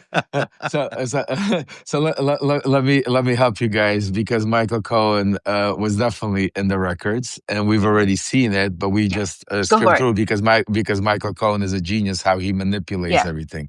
So if you don't remember, Epstein texted a congresswoman while Michael Cohen was up there asking her to ask him questions about what Michael Cohen knows or doesn't know. Mm-hmm. So that pretty much shows me that Epstein knows Michael Cohen and knows what. I'm not saying that they personally know each other, but the fact that he's talking about Michael Cohen. He's talking about ask him this. Yeah, that was so Stacey Plaskett, right? Yeah. You're right. That's true. Thank you for reminding me. They do talk a lot about Michael Cohen's prison sentence. Like he's following that very avidly. Are there interactions between Michael Cohen and Epstein in the emails? Or there's nothing like that. But he's avidly following the people in Trump's life who are going to prison, like by the day, sending all the links to all his buddies, and like, can you believe this? He's following that very, very closely. And again, I want to make it very clear. Michael has been with him 14 years, very close at the hip. Also, a lot of people, when they forget, when they hear the Trump organization, they think, oh, thousands of people working. It's Michael Cohen. They don't see. No, that's not how the Trump is a micromanager. It's, like Michael always, just listen to what Michael tells you. There's 2-3 floors. They're all set, him and Junior and all of them. It was him and Weisselberg ran the whole thing. Everything. Just think about how, if you take a look and a time period in life about what happened Stormy Dales, I want everybody, and that's why I want you, Elle, I'm going to put you on the right track for you to go in, okay? So if you take a look at that time period, how Michael Cohen extensively tells you second to second what happened, who did this, remembers everything. Photographic memory. Yes. And then you take a look at everything. If you go look at Michael's relationship with Vexelberg, with what's his name? Lev Blavatnik. Lev Blavatnik. When you take a look at Steve Witkoff, he knows for 20-something years. All of these, So now Michael Cohen doesn't give you any information about any of them. Yeah. He doesn't. There's no besides that. So everything else, Michael Cohen goes either dark or Michael Cohen protects Trump in a way. The biggest thing, and Ellie is 100% right. Michael Cohen knows for a fact that some of those things, for Trump to be able to go after Cohen, he would really go after himself, and that's why Cohen. If you know this, I'm sorry, Ellie. If you know this, one of the other thing he does. These are important things that, because I've dealt with some of the most powerful people in the world, and I pick up on these things. He keeps saying, I don't care. I don't want to speak speculation. I don't want anybody to speculate about anything. He goes, I just want you to release all the files. Release all the files, and then we don't want to speculate because I don't speculate. He says that because he knows they're not going to release all the files. Right. He knows that he doesn't want to speculate because he's the one they're going to speculate about. Go ahead, Elliot. I was gonna say, I was really, really surprised that he brought up that he was part of the deal with that house in Palm Beach. I thought, I feel like he probably wished he didn't say that, because, in these emails that go back so far, they're going back to almost the 90s, like when nobody suspected anybody was going to be reading the emails. They were not going to be a part of any record or FBI. You have Epstein kind of dropping these little hints of the things he knows about Trump, and most of it you can tell that he's talking about offline with his buddies, and then they sort of like email, but they're speaking about it offline and we're not reading it. The house deal and the corruption of the house deal is the one thing that he just dumps on, because he's like, here's the details, here's what went down. Trump didn't have $44 million, but all of a sudden he did. And then he turned around and he doubled it and he sold it off to the Russian oligarch. And then he talks about like the like the electrical union, like mob issues, and like he just starts dropping all this stuff about this house, and that's the one thing he's very, very clear about, and had no idea anybody was going to read, which I do give credibility to. You know, if he thinks nobody's reading these emails, then I give credibility to the things that he's saying. So when Absolutely. Michael Cohen just like gives us, he's like, yeah, I was on that deal. I was thinking like maybe you probably shouldn't say that, because now we want to know, because now we think that you probably know more than you know and you're not saying it. So that was a big part too. And you gotta also remember, which I'm gonna give a lot of more breaking news to you folks, so that you know you could go do a little, because when we bring Michael Cohen on, we could talk about all these things.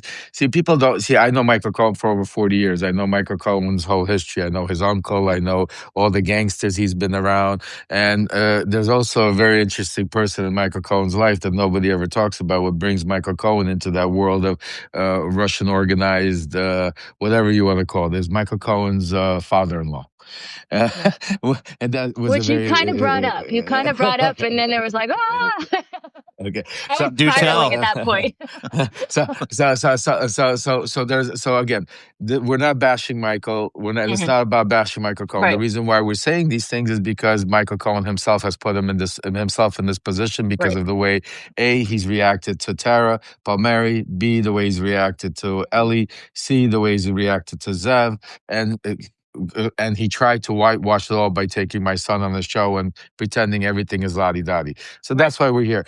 We are going to put together, and Ellie, I invite you to be on that panel. Yes, I'll be wrapped in a blanket. Yes, yeah.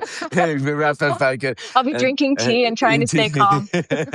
And we are going to definitely get to the bottom of it. We're going to put together, because look, this is what I want to say. I think that's the whole thing, Lev. Like, listen, you and I, we've had a very constructive conversation about the beef here, right?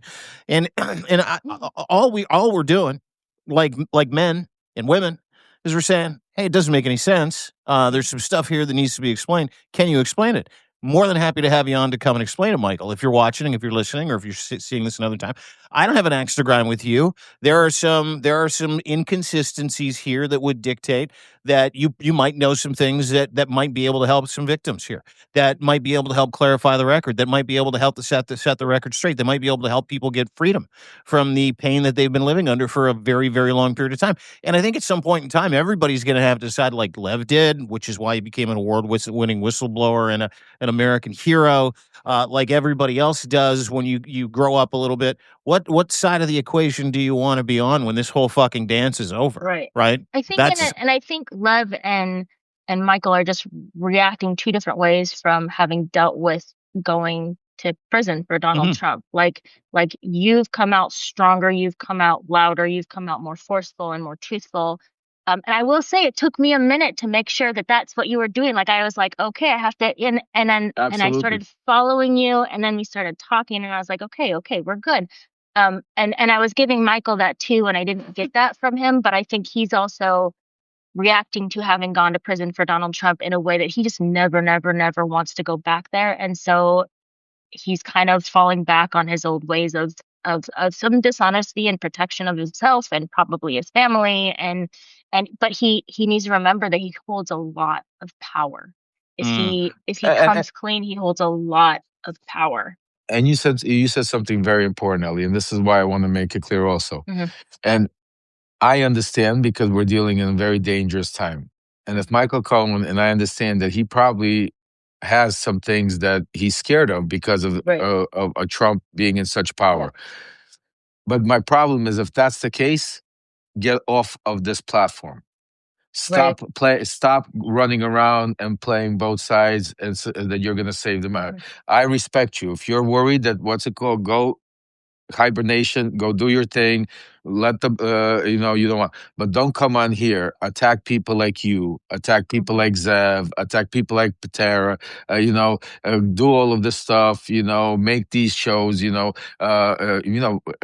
that's why it kills credibility from when you want. That's why, like I said, why does Zev have to have 17,000 subscribers? He should have hundreds of thousands because he's breaking news. It's because you have people out there that are, and so we're not causing this war. So, the Michael Cohen sycophants that attack me and say, oh, you guys are, no, you guys just like the Jerry Springer shows. You like to, to go on there and hear regurgitated stuff, and you enjoy it. And God bless you. That's your prerogative. I don't do that. We don't have those shows. I'm not, I'm not Donald Trump and I'm not Michael Cohen. These guys, there's a reason they were together for 14 years. I always say that to Michael's face.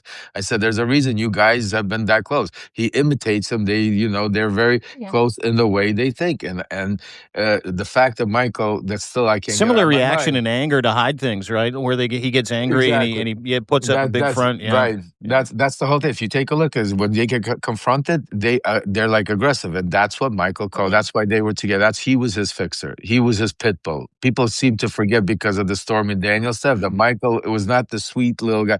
Michael would go at you and rip your heart out. Michael, trust me when I tell you, if you would have known Michael before he went to prison, you wouldn't have stood next to him. Remember, this is a guy that would want to he would probably still take a bullet for Donald Trump if he gave him a pardon. So I'll put it that way. That's my feeling. But that's nothing bad about Michael. I mean, it's just, that's who he is. But again, let's not keep riffing on Michael. We are going to do an official show. We're going to give him an official invitation. And we're going to I'm going to ask Meidas to put it on their platform so we could get the most viewed audience of it. And they're also welcome. We'll ask Waj if he wants to come. We could have a very big panel. Oh, invite Aaron back so we can get a redo. We'll get us all on the same thing. I don't. I want everybody to leave Aaron out of it. All right. Aaron, unfortunately, because of these assholes and all of this, me and my son Aaron are not speaking right now because it's like, I'm sorry, dude. And I love I love him more than anything, but he's now put in this weird position. So it's hard, but he's a big boy. We will get through it. God is good, and the truth comes out and everything. And like I said, he might be pissed at me right now, but one day he'll thank me because he does not need to be associated and doing interviews with Michael Cohen. He has his own platform. He needs to go and continue doing what he's doing. He's doing an incredible, great job, and he doesn't need anybody. He needs to be the independent journalist that he is. That's my. I got a question for you, Zev. This is people have asked us a few times, so we'll consider this to be one of our first questions. What happens with Unleashed? What happens with some of the podcasts that you do with Michael? Like, have you guys spoken since, and what's the plan for some of the content that you do? We have not spoken. Michael has texted me a couple of times, honestly, truthfully, that he said, please, you're my brother. We are, let's speak. Let's make this up. And I did not respond to him, but I will respond to him. Say, Michael, I said to you, and I'm saying, I definitely am not blaming you. And I hope I will be the first one to apologize to you in front of everybody. I'll be the first one not only to apologize, write a letter, do whatever it takes to apologize and say, I'm sorry for whatever, if I cause you any grief by what I'm doing now. But I truly do not believe I am, Michael, because I truly believe you and I, not that I believe, I know for a fact you know a lot more.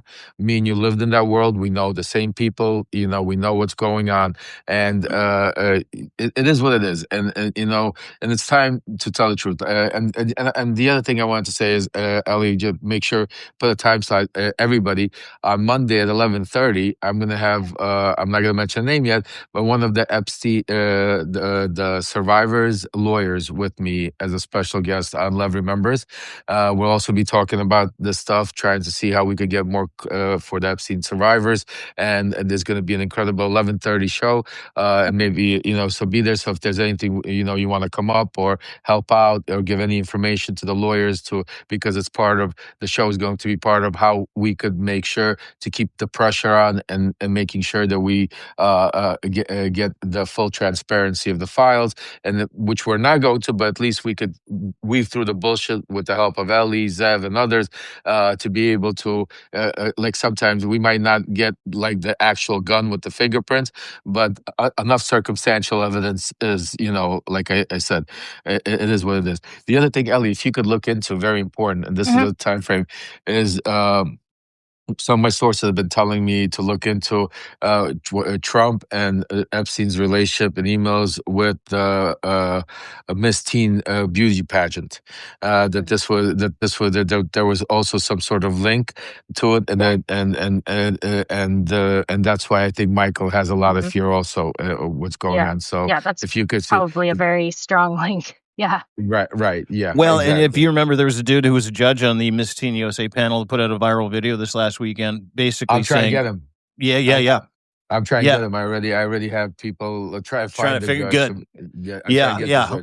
Because he brought up a good point. Is that it kind of leans into the stuff that Michael did or didn't see, or anybody around Michael that did or didn't see anything. There's like the Nancy Odells and the Billy Bushes of the world. Everybody that was involved in Miss Teen USA, right? Is that you need to start having conversations with those people. There are no heroes in that circle of celebrities as well. People that have that information, right? Did you see that letter? Did you see the letter from Donald Trump to Vladimir Putin inviting him to the Miss Teen USA pageant from 2013? No, I didn't see that. I can't believe. Wow. Yeah, that just he wanted him to come. He was like, "We would love to have you here." 2013, running for president 2 years later. Yeah, and Michael was the president or CEO of Miss Teen USA. So, folks, we have a lot. I just wanted to say we have a lot of questions. We're not going to stop. Ellie, thank you so much for joining us. Please stay on, because I think we have Shane joining us next. We have a whole bunch of people, but stay on, please. Thanks, Al. Keep texting. Yeah. And we'll stay offline. We'll talk and we'll put this together and we'll figure this out. Keep doing the incredible work. Please, everybody, if you have not subscribed, make sure go become a subscriber to Ellie, and not just a regular subscriber, please. These are real independent journalists. This is where, if you have the extra $5, $8, $7, this is where you want to put. Not otherwise, go watch CNN. You will need to support independent journalism like Ellie, like Zev, like Dean. Keep going, okay? Ellie, love you. Bye, Thanks, guys. Al. Talk to you soon, kiddo. All right. Yeah, you bring up a great point. People like Ellie, who literally just left her day job because people here have supported her to the point where she's the only person that's read pretty much every single, and she doesn't fuck around with these emails and documents. She actually puts them up and says, "Here you go. Here's what I've transcribed it all by hand." Right. So have a little bit of Ellie in your life, ladies and gentlemen. You need it for sure. Definitely. I was gonna say, hold on. Let's get Shane up next. Shane Urak, Firebrand. Shane. Yeah. Shane, dude's good at this. I like Shane. Shane has. We're gonna definitely. Shane's got some news. Yeah, Shane, can you text something so I can bring you up? For some reason, I can't. My Substack. So Shane, just write something in the message, and then as soon as I see it, I'll be able to click and bring you up. Let's bring Nick up. Meanwhile, while we're waiting for Shane, we'll bring Nick up. Nick Perro. Veteran Nick Perro, banner and backbone. Yeah, let's get Nick up here. He's a poet too, by the way. He's one of those guys that I found on Substack. I'm like, he writes poetry, and he's also trained to use any weapon on the planet. I like this guy. Yeah, Nick Perro, ladies and gentlemen. Not any weapon on the planet. I can't use them all. I was gonna say I'm gonna have Nick on tour with me, definitely. I will say I am a good shot. I was an expert marksman. When I was in the Army, I was 40 out of 40 on my M4, and I think it was 30 out of 30 on my 9mm. So I'm a pretty decent shot. Oh, you're hired. You're hired. Yeah, you're gonna.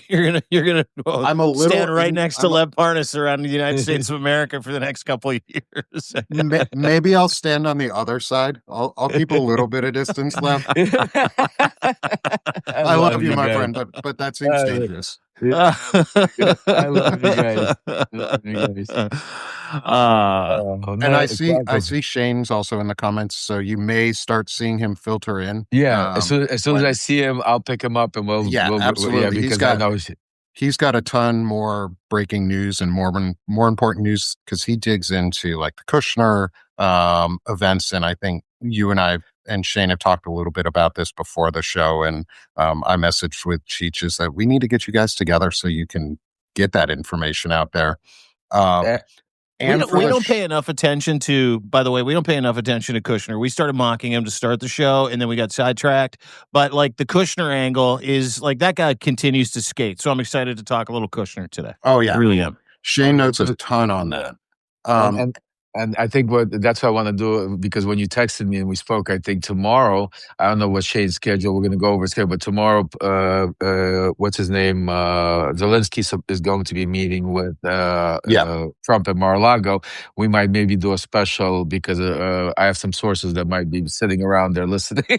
So we might do a special tomorrow with absolutely. Shane. And so everybody keep your alerts on. But definitely we're going to talk about it. And we're going to bring Shane up as soon as I see him here. It's a little delayed here. I don't know why the Substack is. But I wanted to bring Nick up in the meantime, because Nick is another independent journalist. This is another part of what we talk about Substack when we talk about independent journalism.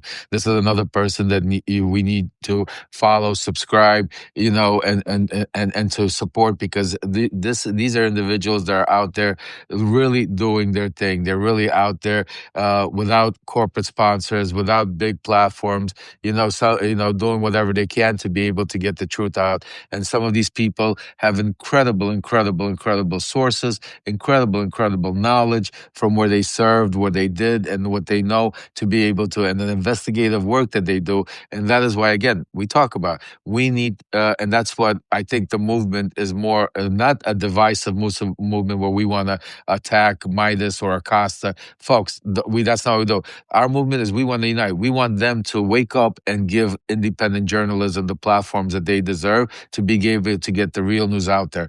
We want to stop turning Substack into corporate media like CNN and MSNBC, because that's what it's becoming. We want it to stay independent journalism. We want there to be, there's Shane. I got him right there, I think. Yeah, kick me off for a bit. I was just going to say, before you kick me out, if you need to or want to, Banner and Backbone is open to host, and I'm happy to moderate for a panel, because I know I can help keep some of the cool heads in level head if needed. But I'm open to moderate and help host that. Absolutely. Do the tech side for you. We can listen up to 10 folks at a time on our show. Oh, wow. Beautiful. So if we need it, you've got space. Like I said over the weekend, and we're trying to do everything we can to support the Ukrainian side and how we can connect folks across the board. So I appreciate all the support, Lev. You guys are freaking awesome. Dude, you're incredible. It's people like you, I'll dude. stick around too. Stick around, pull me back up. Yeah, I'll definitely be here. You got it, brother. Thank you. I'm going to bring Thanks, Shane Nick. up. Thanks, guys. Nick. Good to see you. We'll see you again very, very soon. Nick Perro, ladies and gentlemen, give him a follow and hit that Chiron at the top. We're taking all of your questions, and we're bringing people up, including Shane Urak from the Firebrand Project. Yeah, hold on. We're going to get it back. He's one of those smart young, I don't even know if he qualifies as a millennial. Is he a millennial? I think he's like Gen Z or something like that. I'm not sure. I don't know how the shit works anymore. There's like boomers, and there's Gen X, me, and then millennials after that. This thing is okay. Let me try to do something. Hold on a second, guys. I am so bad with this. I need help. Shit. Let's see. Let's try this again. We do. We need a producer. If someone out there would like to produce a show between Lev and that's how we have a GoFundMe. We're trying to. That might be a good time to promote the GoFundMe, because because that's what we're trying to do, to get from somebody to be able to. What is going on here? Hold on, see. By the way, 57 minutes ago, Mark Carney just announced another $2.5 billion worth of economic assistance to Ukraine. That just happened to unlock additional financing from the International Monetary Fund, World Bank, to help rebuild the Ukraine. That just literally happened, ladies and gentlemen. Canada to the rescue yet again. Shane, my brother, just say hi or something again. I'm going to catch you right now, and I'm going to bring you up. I don't know. This is weird for some reason. In the meantime, while we're getting Shane up, why don't we go through answer some questions, maybe, if you have any there, Dean, while I look. Yeah, I got a lot of questions. Now we're going to kind of try to make sure that we get these questions to as many of them as we can. You can DM us as well. You can also hit us up here in our DMs. You can put them in the chat. Still a lot of heat about the Cohen stuff. Are you guys going to remain friends? This is one of my favorite questions here. Are you and Michael going to remain friends, or is this something that you can work past knowing your history? It's all up to Michael. I mean, if Michael comes clean and it is, helps be able to do what he says, save our democracy, and continue coming truth. I see why not. You know what I'm saying to you? We're all on the same side. I mean, I don't, I'm not somebody that's going to keep grudges forever. People make mistakes. I understand he's trying to, clean up his name, but, using my son was just not the right way to go about it. But if Michael does decide to come out and help join our team and help tell the truth and get absolutely. I would put everything behind and continue being friends and join forces to save our democracy. Absolutely. Zahaya says, Lev, when you're a solid person, it's a lonely place, but don't give up. She wanted you to know. Oh, thank you so much. I could tell you one thing. I give you my vow because of all of you, I'm never giving up. I mean, we've built this is not a community, this is a family. We turned this into a movement. We are the biggest part of the resistance out there. So I promise you, as long as you guys have my back, I have your back, I'm not going anywhere. And that's why, like I said, we're not here to make friends. We're here to build a family of people that want to see. We might not agree on all these policies.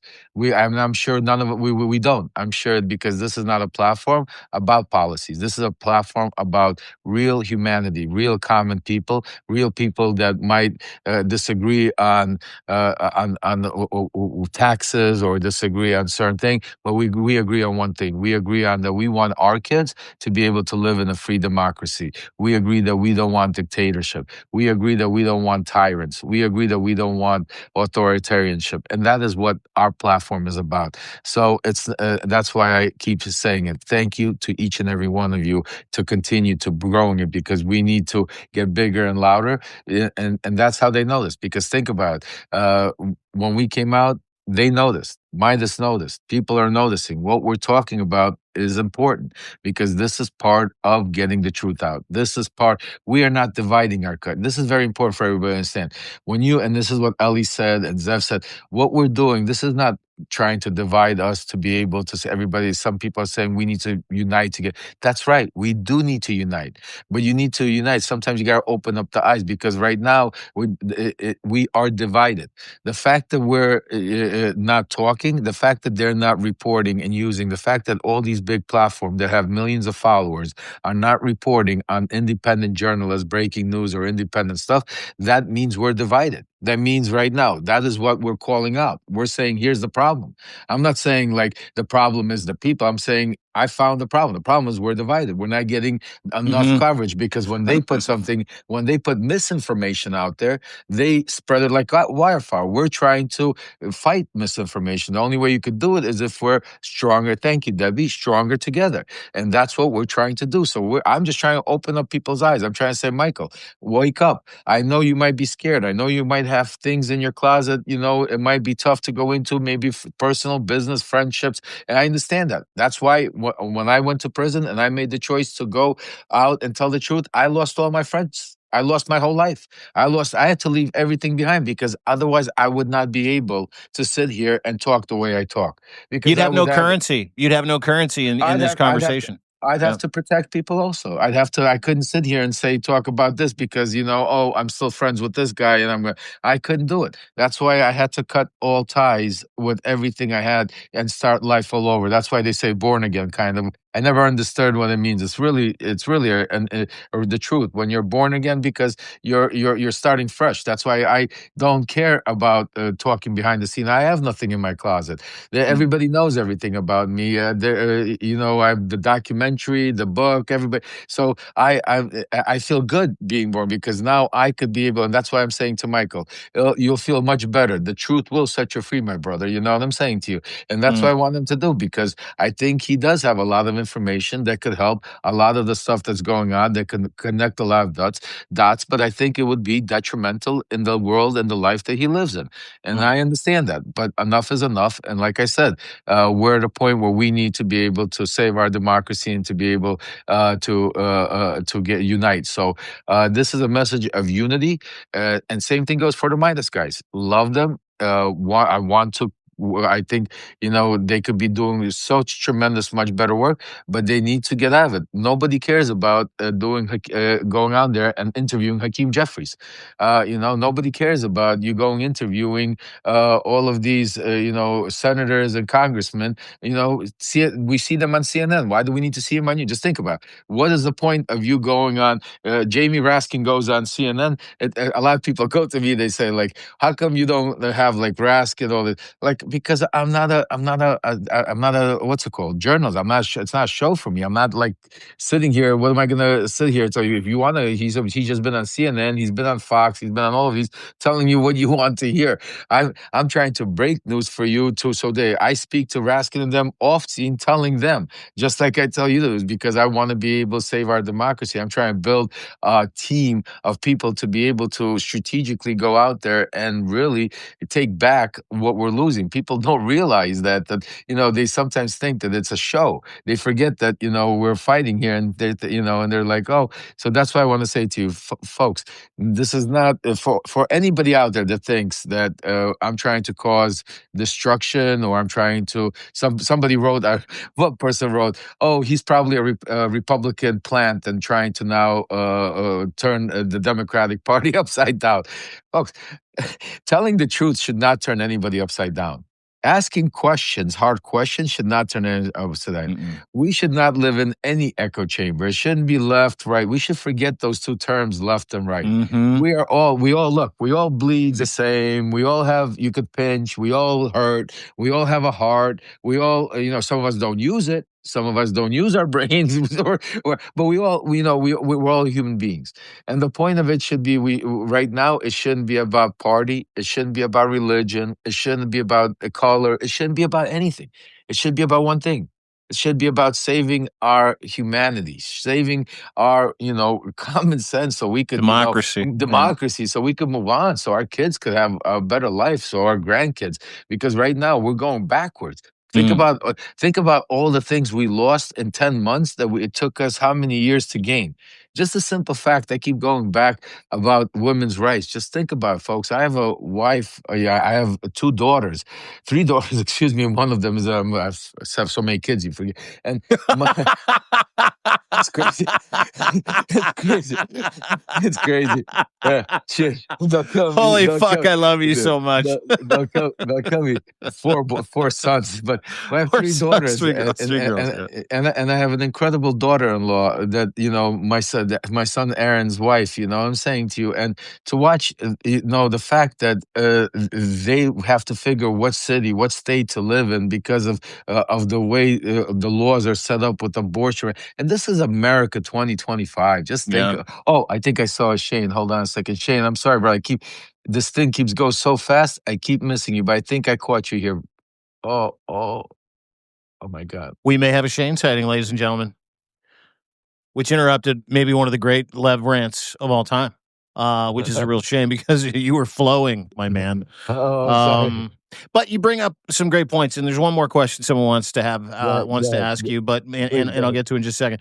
But you bring up great points because you have nothing to hide. You put it on Front Street. Conversations that you have about conflict, whether it be with Cohen or Meidas, you put it on Front Street. You have those conversations in front of other people. You don't shit talk. And when people have intentions to hide, it makes them kind of go into dark corners in their minds. And with Cohen, the number one question for a lot of people here today is like, and this has been asked hundreds of times. We've been doing this now for almost 2 hours. We've got several thousand people watching. But do you think he's a double agent, or is he just protecting himself? I'm paraphrasing a whole bunch of different questions in that one thing. We'll get to Shaner in just a second. My man, Shane Urak, Firebrand Project's here. What's going on, guys? Thoughts on the double agent stuff, and then we'll get to Shane and some Kushner business. Absolutely. So, first of all, welcome, Shane. Finally, I got you up here, brother. You understand? Hey, we had to work for it, man. The technology is not my best part, but I figured it out. I'm persistent. Yes. No, you did it, bro. You did it. It's all good, man. You got there. Yeah. So, no, I do not think Michael Cohen is a double agent. I truly, I know, like I said, I know the life he lived. I know the people he's been around. I know, and it's, so he did not cut all ties. I could tell you that. Yeah. And that is why he has the catch-22. He lives in a world, his whole life that high society, Donald Trump, that clique, where I think in all reality, Michael Cohen misses it. I think he would give everything up to be back in that clique. I think that's why he worked for Donald Trump for 14 years. And I'm not trying to, again, it's not a bad thing I'm saying to you, but that's what I think I think he would, and that's why I think he has such anger and stuff like that over other people getting pardons and him not getting a pardon, and all this type of stuff and going on. So I don't think he's a double agent. I don't think he's. I just from my sources, there's nobody in Trump world that would even speak to him. So I don't know who he'd be a double agent for. But I'm saying to you, but I think he's hiding a lot of stuff because I think maybe because of personal stuff with his own family. A lot of people don't know this, but I'm going to tell us while Shane is on here. But a lot of people, I'll give you another little secret that a lot of people don't know. So I'm the person, when Michael found out about this, he almost had a heart attack because he never knew this also. And I'm going to put this out there later in a letter to show you guys. I'll write a letter, a little history about it. But if you go back to when Michael Cohen got raided and they went after him, there was a period of time when Rudy Giuliani and these guys were going after Michael Cohen, trying to promise him pardons to be able for him to say, and nobody knew where Michael Cohen stood. God, and that's why I'm such a believer that God is great and the way things work out my whole life. Those of you see my documentary could see that only God could have saved me from all the crazy shit I've been a part, and I'm still here to talk about it. But I always stayed in Manhattan, and I always stayed in this, I'm not going to say which, at the Trump Hotel. I stayed at Trump International. That was the hotel. That was my place. This is where we would go. And for some reason, my secretary messes up and books me at a different place. I forgot the name of the hotel she booked me, either Carlisle or whatever. Happened to be the hotel where Michael Cohen was living at the time. As I come downstairs and I'm going outside to get in my car, I make a wrong turn. And instead of going out, I actually walk into a restaurant. And as I walk into this restaurant, I see in the corner of my eye, in back of the restaurant, I see Michael Cohen sitting there with, what's his name? Al Sharpton. I was like, holy shit. This is before we even knew that Michael Cohen flipped on Donald Trump. This is when he got raided. He was having already talks with the Democrats and Sharpton and try and figure out how he could, use his information. I snapped that picture. I still have that picture. I showed it to Michael, and I'll show it to you guys. And I sent it to Trump. I showed Michael how I texted to Trump. When Trump seen that picture, that's when the whole shit blew up. So what people don't know is Trump and Giuliani made me the point man to get all the dirt on Michael Cohen. So for the next 2 months, all I sat there, when I showed Michael Cohen all the dirt that I was collecting on him and sending to he almost had a heart attack. He asked me to send him that stuff because he wanted to sue Trump and go after him, whatever, I don't know. So what I'm saying to you is, I know he knows a lot. And my recommendation to Michael is you will feel a lot better if you just come clean, my brother. Just, the truth will set you free. And I promise you will probably be a hero because he knows a lot in a certain period of time that has nothing to do with Stormy Daniels and has nothing to do with $130,000 that Donald Trump got convicted for. That was just the least of all the things that Child's Michael knows. play. Yeah, that's what I was going to say. You're not around him for 14 years. Another guy that I'm interested in too. Fucking well said, Lev Parnas. Give Lev a follow, ladies and gentlemen. Just wrapping up coffee and tea. Will be another 10:15. We wanted to bring Shane in because, like what Lev loves to do, which is what we love to do. We love to go find people to do the real work and amplify that real work. If you don't follow the Firebrand Project, you should hit that chyron at the top. Give Shane a follow. Shane, you've been on Jared Kushner for a while. I know that you have done several deep dives, watched a couple of shows where you've really sort of kind of lit a wick underneath the whole, what is Kushner's involvement with Trump? Why is he there? And what kind of individual are we talking about here? I find it interesting that we really don't know anything about him, other than what we know about him. But how boring is it to look into the life of Jared Kushner? I guess that's my question. To be honest with you, it's not boring at all. In fact, I think, when we talk about Jared Kushner, um, you know, and I'm very curious to talk to you about this, Lev, because the more I know, the more I get to know about Jared Kushner. And then the second deep dive I've done into him, and like you said, the Kushner Files. I'm working on the third one right now, which is all about affinity partners. Okay, so that's like his company. But Jared Kushner is interesting because his entire involvement, in the Trump sphere, a lot of it came, I think, from my understanding of a place of desperation because of the mistakes that Jared Kushner made when he was 26, 27 years old. And he was young and reckless and trying to be, someone his dad was grooming him to be, who he never, ever is going to be. Understanding Charles Kushner is key to understanding why Jared Kushner is the way he is. Because they called Charles Kushner the Jewish Kennedy. The guy was he was a gangster. He was a real fucking gangster. And he ended up taking down his family. He tore his family apart. He blew up the Kushner dynasty because his family went to the FBI on him, on Charles. And Jared stayed with Charles.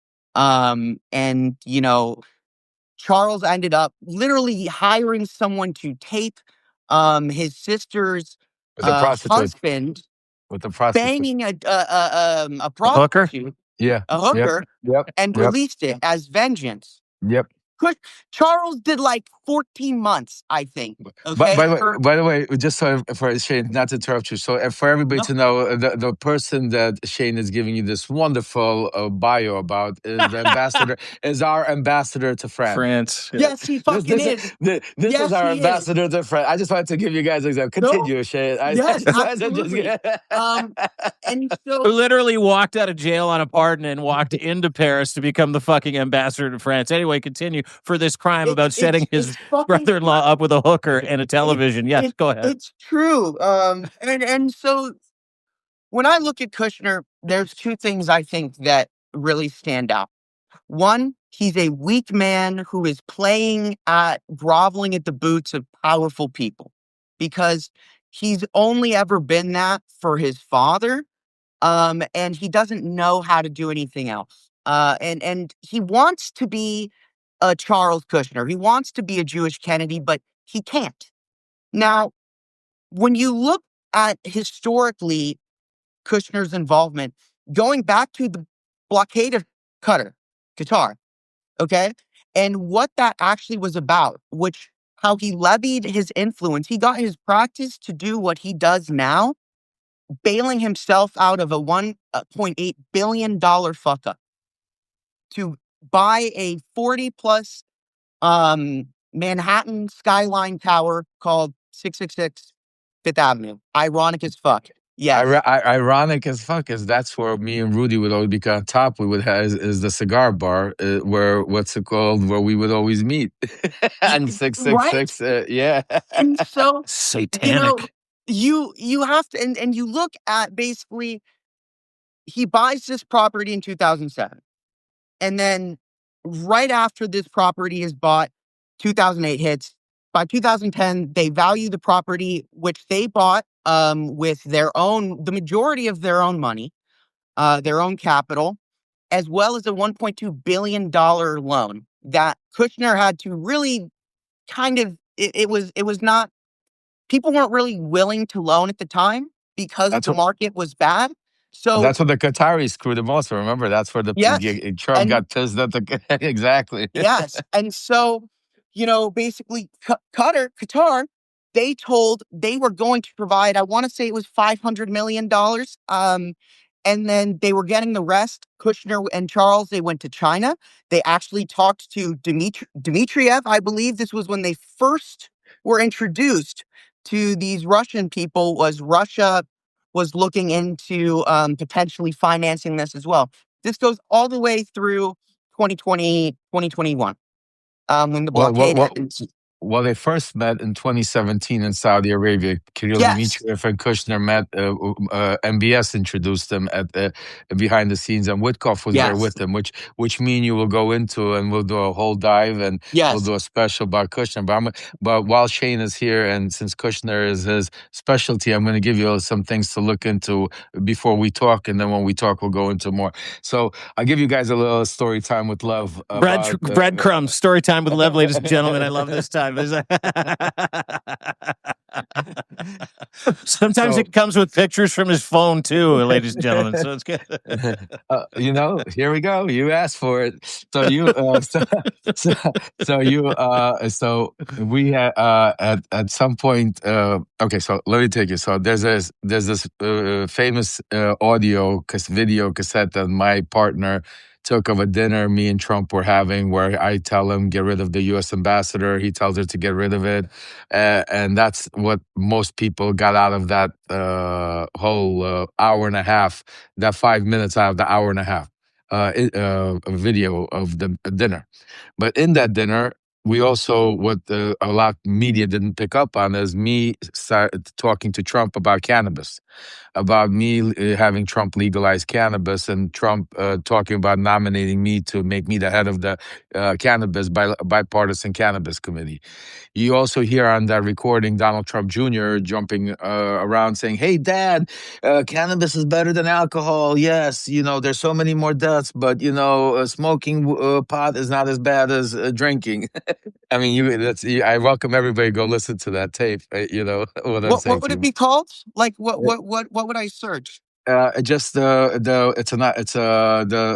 released it. It's the tape of where the ambassador, where Trump says get rid of the U.S. ambassador with Lev Parnas. Okay, got it. Yeah. Okay, I remember that. So from there, what happened was after that dinner, I started putting together a committee of all the biggest cannabis owners, and I got them all to Washington D.C. and they said to me, "Okay, we need to go. How do we do this?" So I spoke to some people, and Trump told me, goes, "I want Ivanka to handle this." I said, "Great." I said, "Let's do a dinner." So I set up a dinner with me, Ivanka, Jared Kushner, and 8 of the biggest cannabis, in Washington, D.C. Hold on a second. This was when, while I'm doing this, years, because I got so many LPs, by the way, they're called licensed producers of cannabis, LPs, 8 of the biggest in the United States of America. Afria would be one of them. I don't know if Canopy's in the States, but there's some big names, 710 Labs. There's some great producers of excellent cannabis in the United States. And if you are wondering if I am a proponent of it, the answer is absolutely yes, I am. I'm Canadian. Of course I'm a proponent of cannabis. Ladies and gentlemen. And so my Donald Trump Jr. was right. He's very, very rarely right, but he was right on that one. Yeah. Because Daddy doesn't know that he's been partaking for a while. Hold on a second. Yeah, pot's the least of his issues. By the way, I just want to point that out.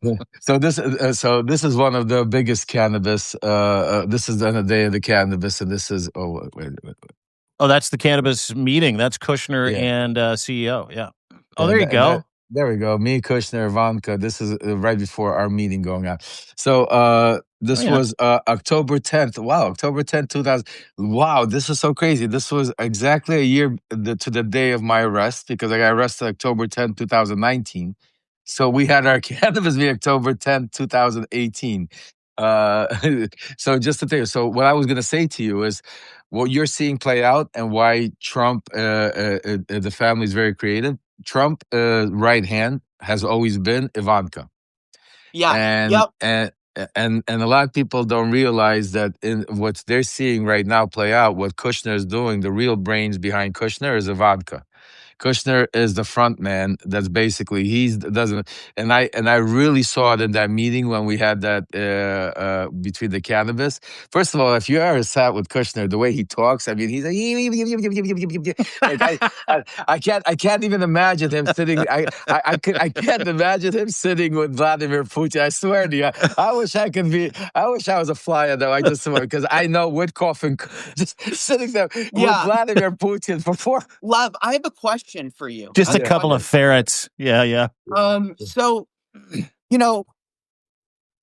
Richard Grinnell. Okay? Oh, know him very well. Richard Grinnell. I'm trying to fucking place this guy because Serbia and let's see. There's 2 countries. There's Serbia and Venezuela. He was also the ambassador to Germany. Well, but there's a picture of Grinnell, Kushner, and Ivanka.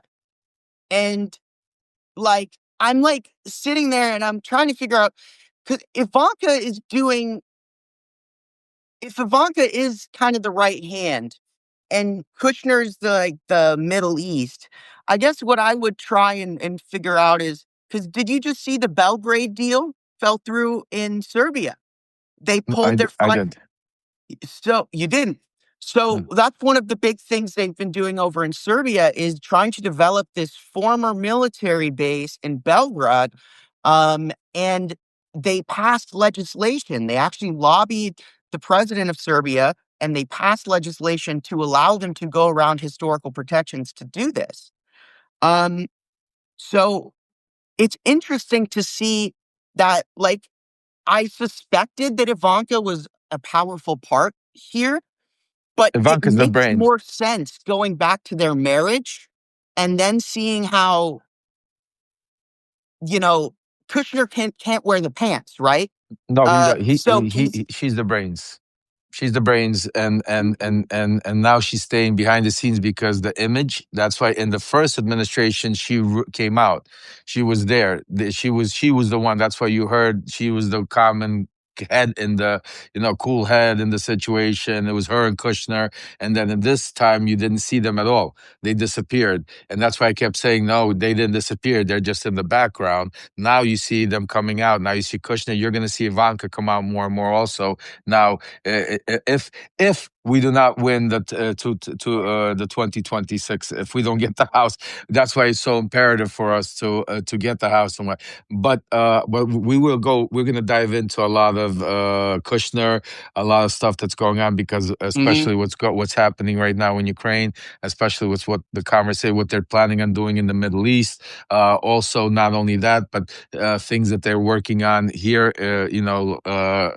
With their oligarchy groups that they're trying to do other deals around the country, like Venezuela, like Rick Grinnell. I'll give you, you bring it up, give you another quick story time with Lev, and then we'll let Shane go and try to finish it. I gotta walk some dogs. Yeah, you got absolutely. So Rick Grinnell was, you're right, the ambassador of Germany. When we were dealing just our shadow diplomacy, we had an oligarch in Vienna that was supposed to be extradited to the United States. He was helping us with the Biden stuff and helping us with the Trump stuff. So I'll never forget one of Trump's lawyers, Victoria Tunzing, calling. We were waiting for the extradition paperwork to come in, and so she called up because this oligarch paid $1 million to Rudy Giuliani and Victoria Tunzing to retain him. Paid me $200,000 to be the translator. I mean, everything is out in the open to do this. But the reason why he paid $1 million to was because Rick Grinnell gave us the heads up if they were coming to extradite him, because they would have to go through the German embassy because he was the lead point. So when the paperwork came in, I'll never forget Maria Grinnell calling up Tunzing saying they're going to extradite him in 48 hours. And then Tunzing calling Bill Barr saying that can't happen. And for those of you that don't know what transpired, this oligarch just got released through the Trump administration. He is no longer on extradition. It's nowhere nobody talks about, but you could look into that also, Shane. His name is Dmitry Firtash, and take a look at that story. So yeah, there's How do you spell his last name, Lev? Firtash, Dmitry Firtash. Yeah, that was your guy. That was your point guy in Ukraine, Yeah, right? yeah. He's Putin's right. I mean, he's the biggest oil and gas distributor. He controls 30% of oil and gas all over Eastern Europe. So yeah, you could say that. Wow. Very interesting. So take a look at that. There's a lot more we're gonna break up. Shane, thanks so much for joining us. Thanks, Shaner. Thank you guys for having me. It was absolutely good to be here. Everybody, make sure go give Shane a follow. Real independent journalism. We're gonna do some stuff this week about Kushner. I'm so happy that you're digging into him because I have a lot of stuff. You can help me also connect some of the dots so that we'll come to you and we'll connect the dots to you guys about that. Shane, have a great day, my brother. Hey, thank you guys. Thanks, pal. I will Great to see you guys all later. Bye-bye. You betcha. Bye-bye. Shane Urak, one of the true ones, one of the good ones. Him, Nick, everybody we've had, Ellie, Zev, everybody today. They all share something in common, is that they would rather write the truth. They'd rather share the truth. They'd rather get to the bottom of it than whitewash it or look for subs or look for clicks. That's why we're here. We don't give a shit about any of that stuff. That is the purpose of Coffee and Tea with Lev and Dean. We're building a community. We're helping others. We're amplifying voices, and we're doing it for the right reasons because we're here for that reason. We are you. We've said that time and time again. Really important to hit that chyron at the top. Give Zev and Lev a paid sub right at the top. Hit that today if you can. I'd really appreciate it. We all would. Keeps us moving forward. It keeps us in your life. Keeps us talking. This format we both love, and I want to encourage everybody to take part in this. It's a special Saturday thing that we do for paid subscribers, where we talk to you, we bring you up, you rant, you rave, we help you connect dots, you help us connect dots. You ask the question, you drive this entire hour to 2 hours, and we've got thousands of people watching now because people like Lev take time out of their day to say, hey guys, I'm here for you because I am you. We want to save democracy. That's the importance of Coffee and Tea with Lev and Dean. A couple very important things that I want everybody to do. I'm going to turn it over to Lev.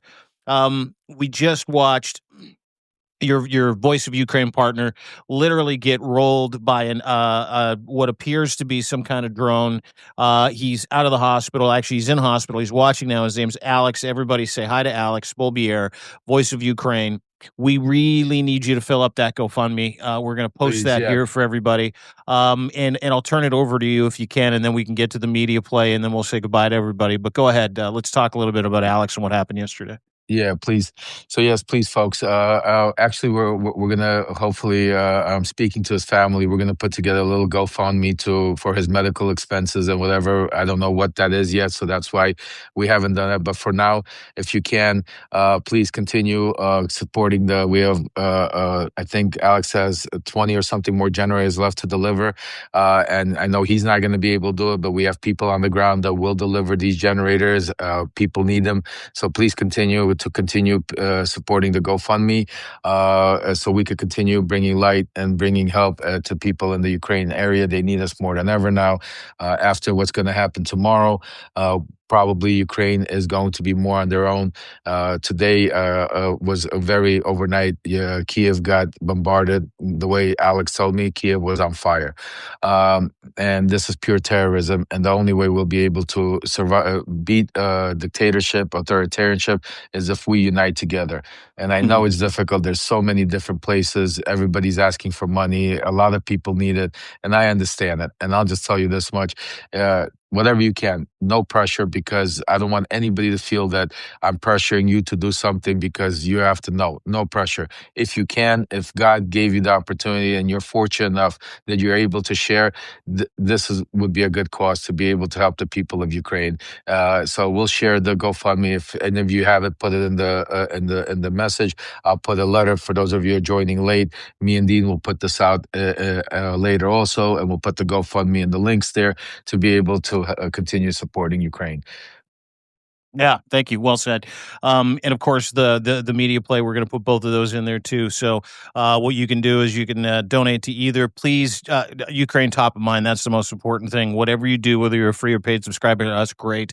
But let's help the people of Ukraine. A very personal story. And if you go back to Lev's timeline, you can see, a real emotional please. A picture of Alex just after they got hit by that drone, and he's going to be okay. A couple of other guys are seriously injured, but we'll keep you up to date. If you could hit the GoFundMe, we'd really appreciate it. As always, Lev Parnas.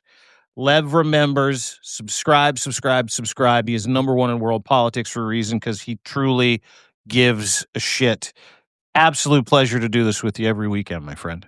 Every weekend.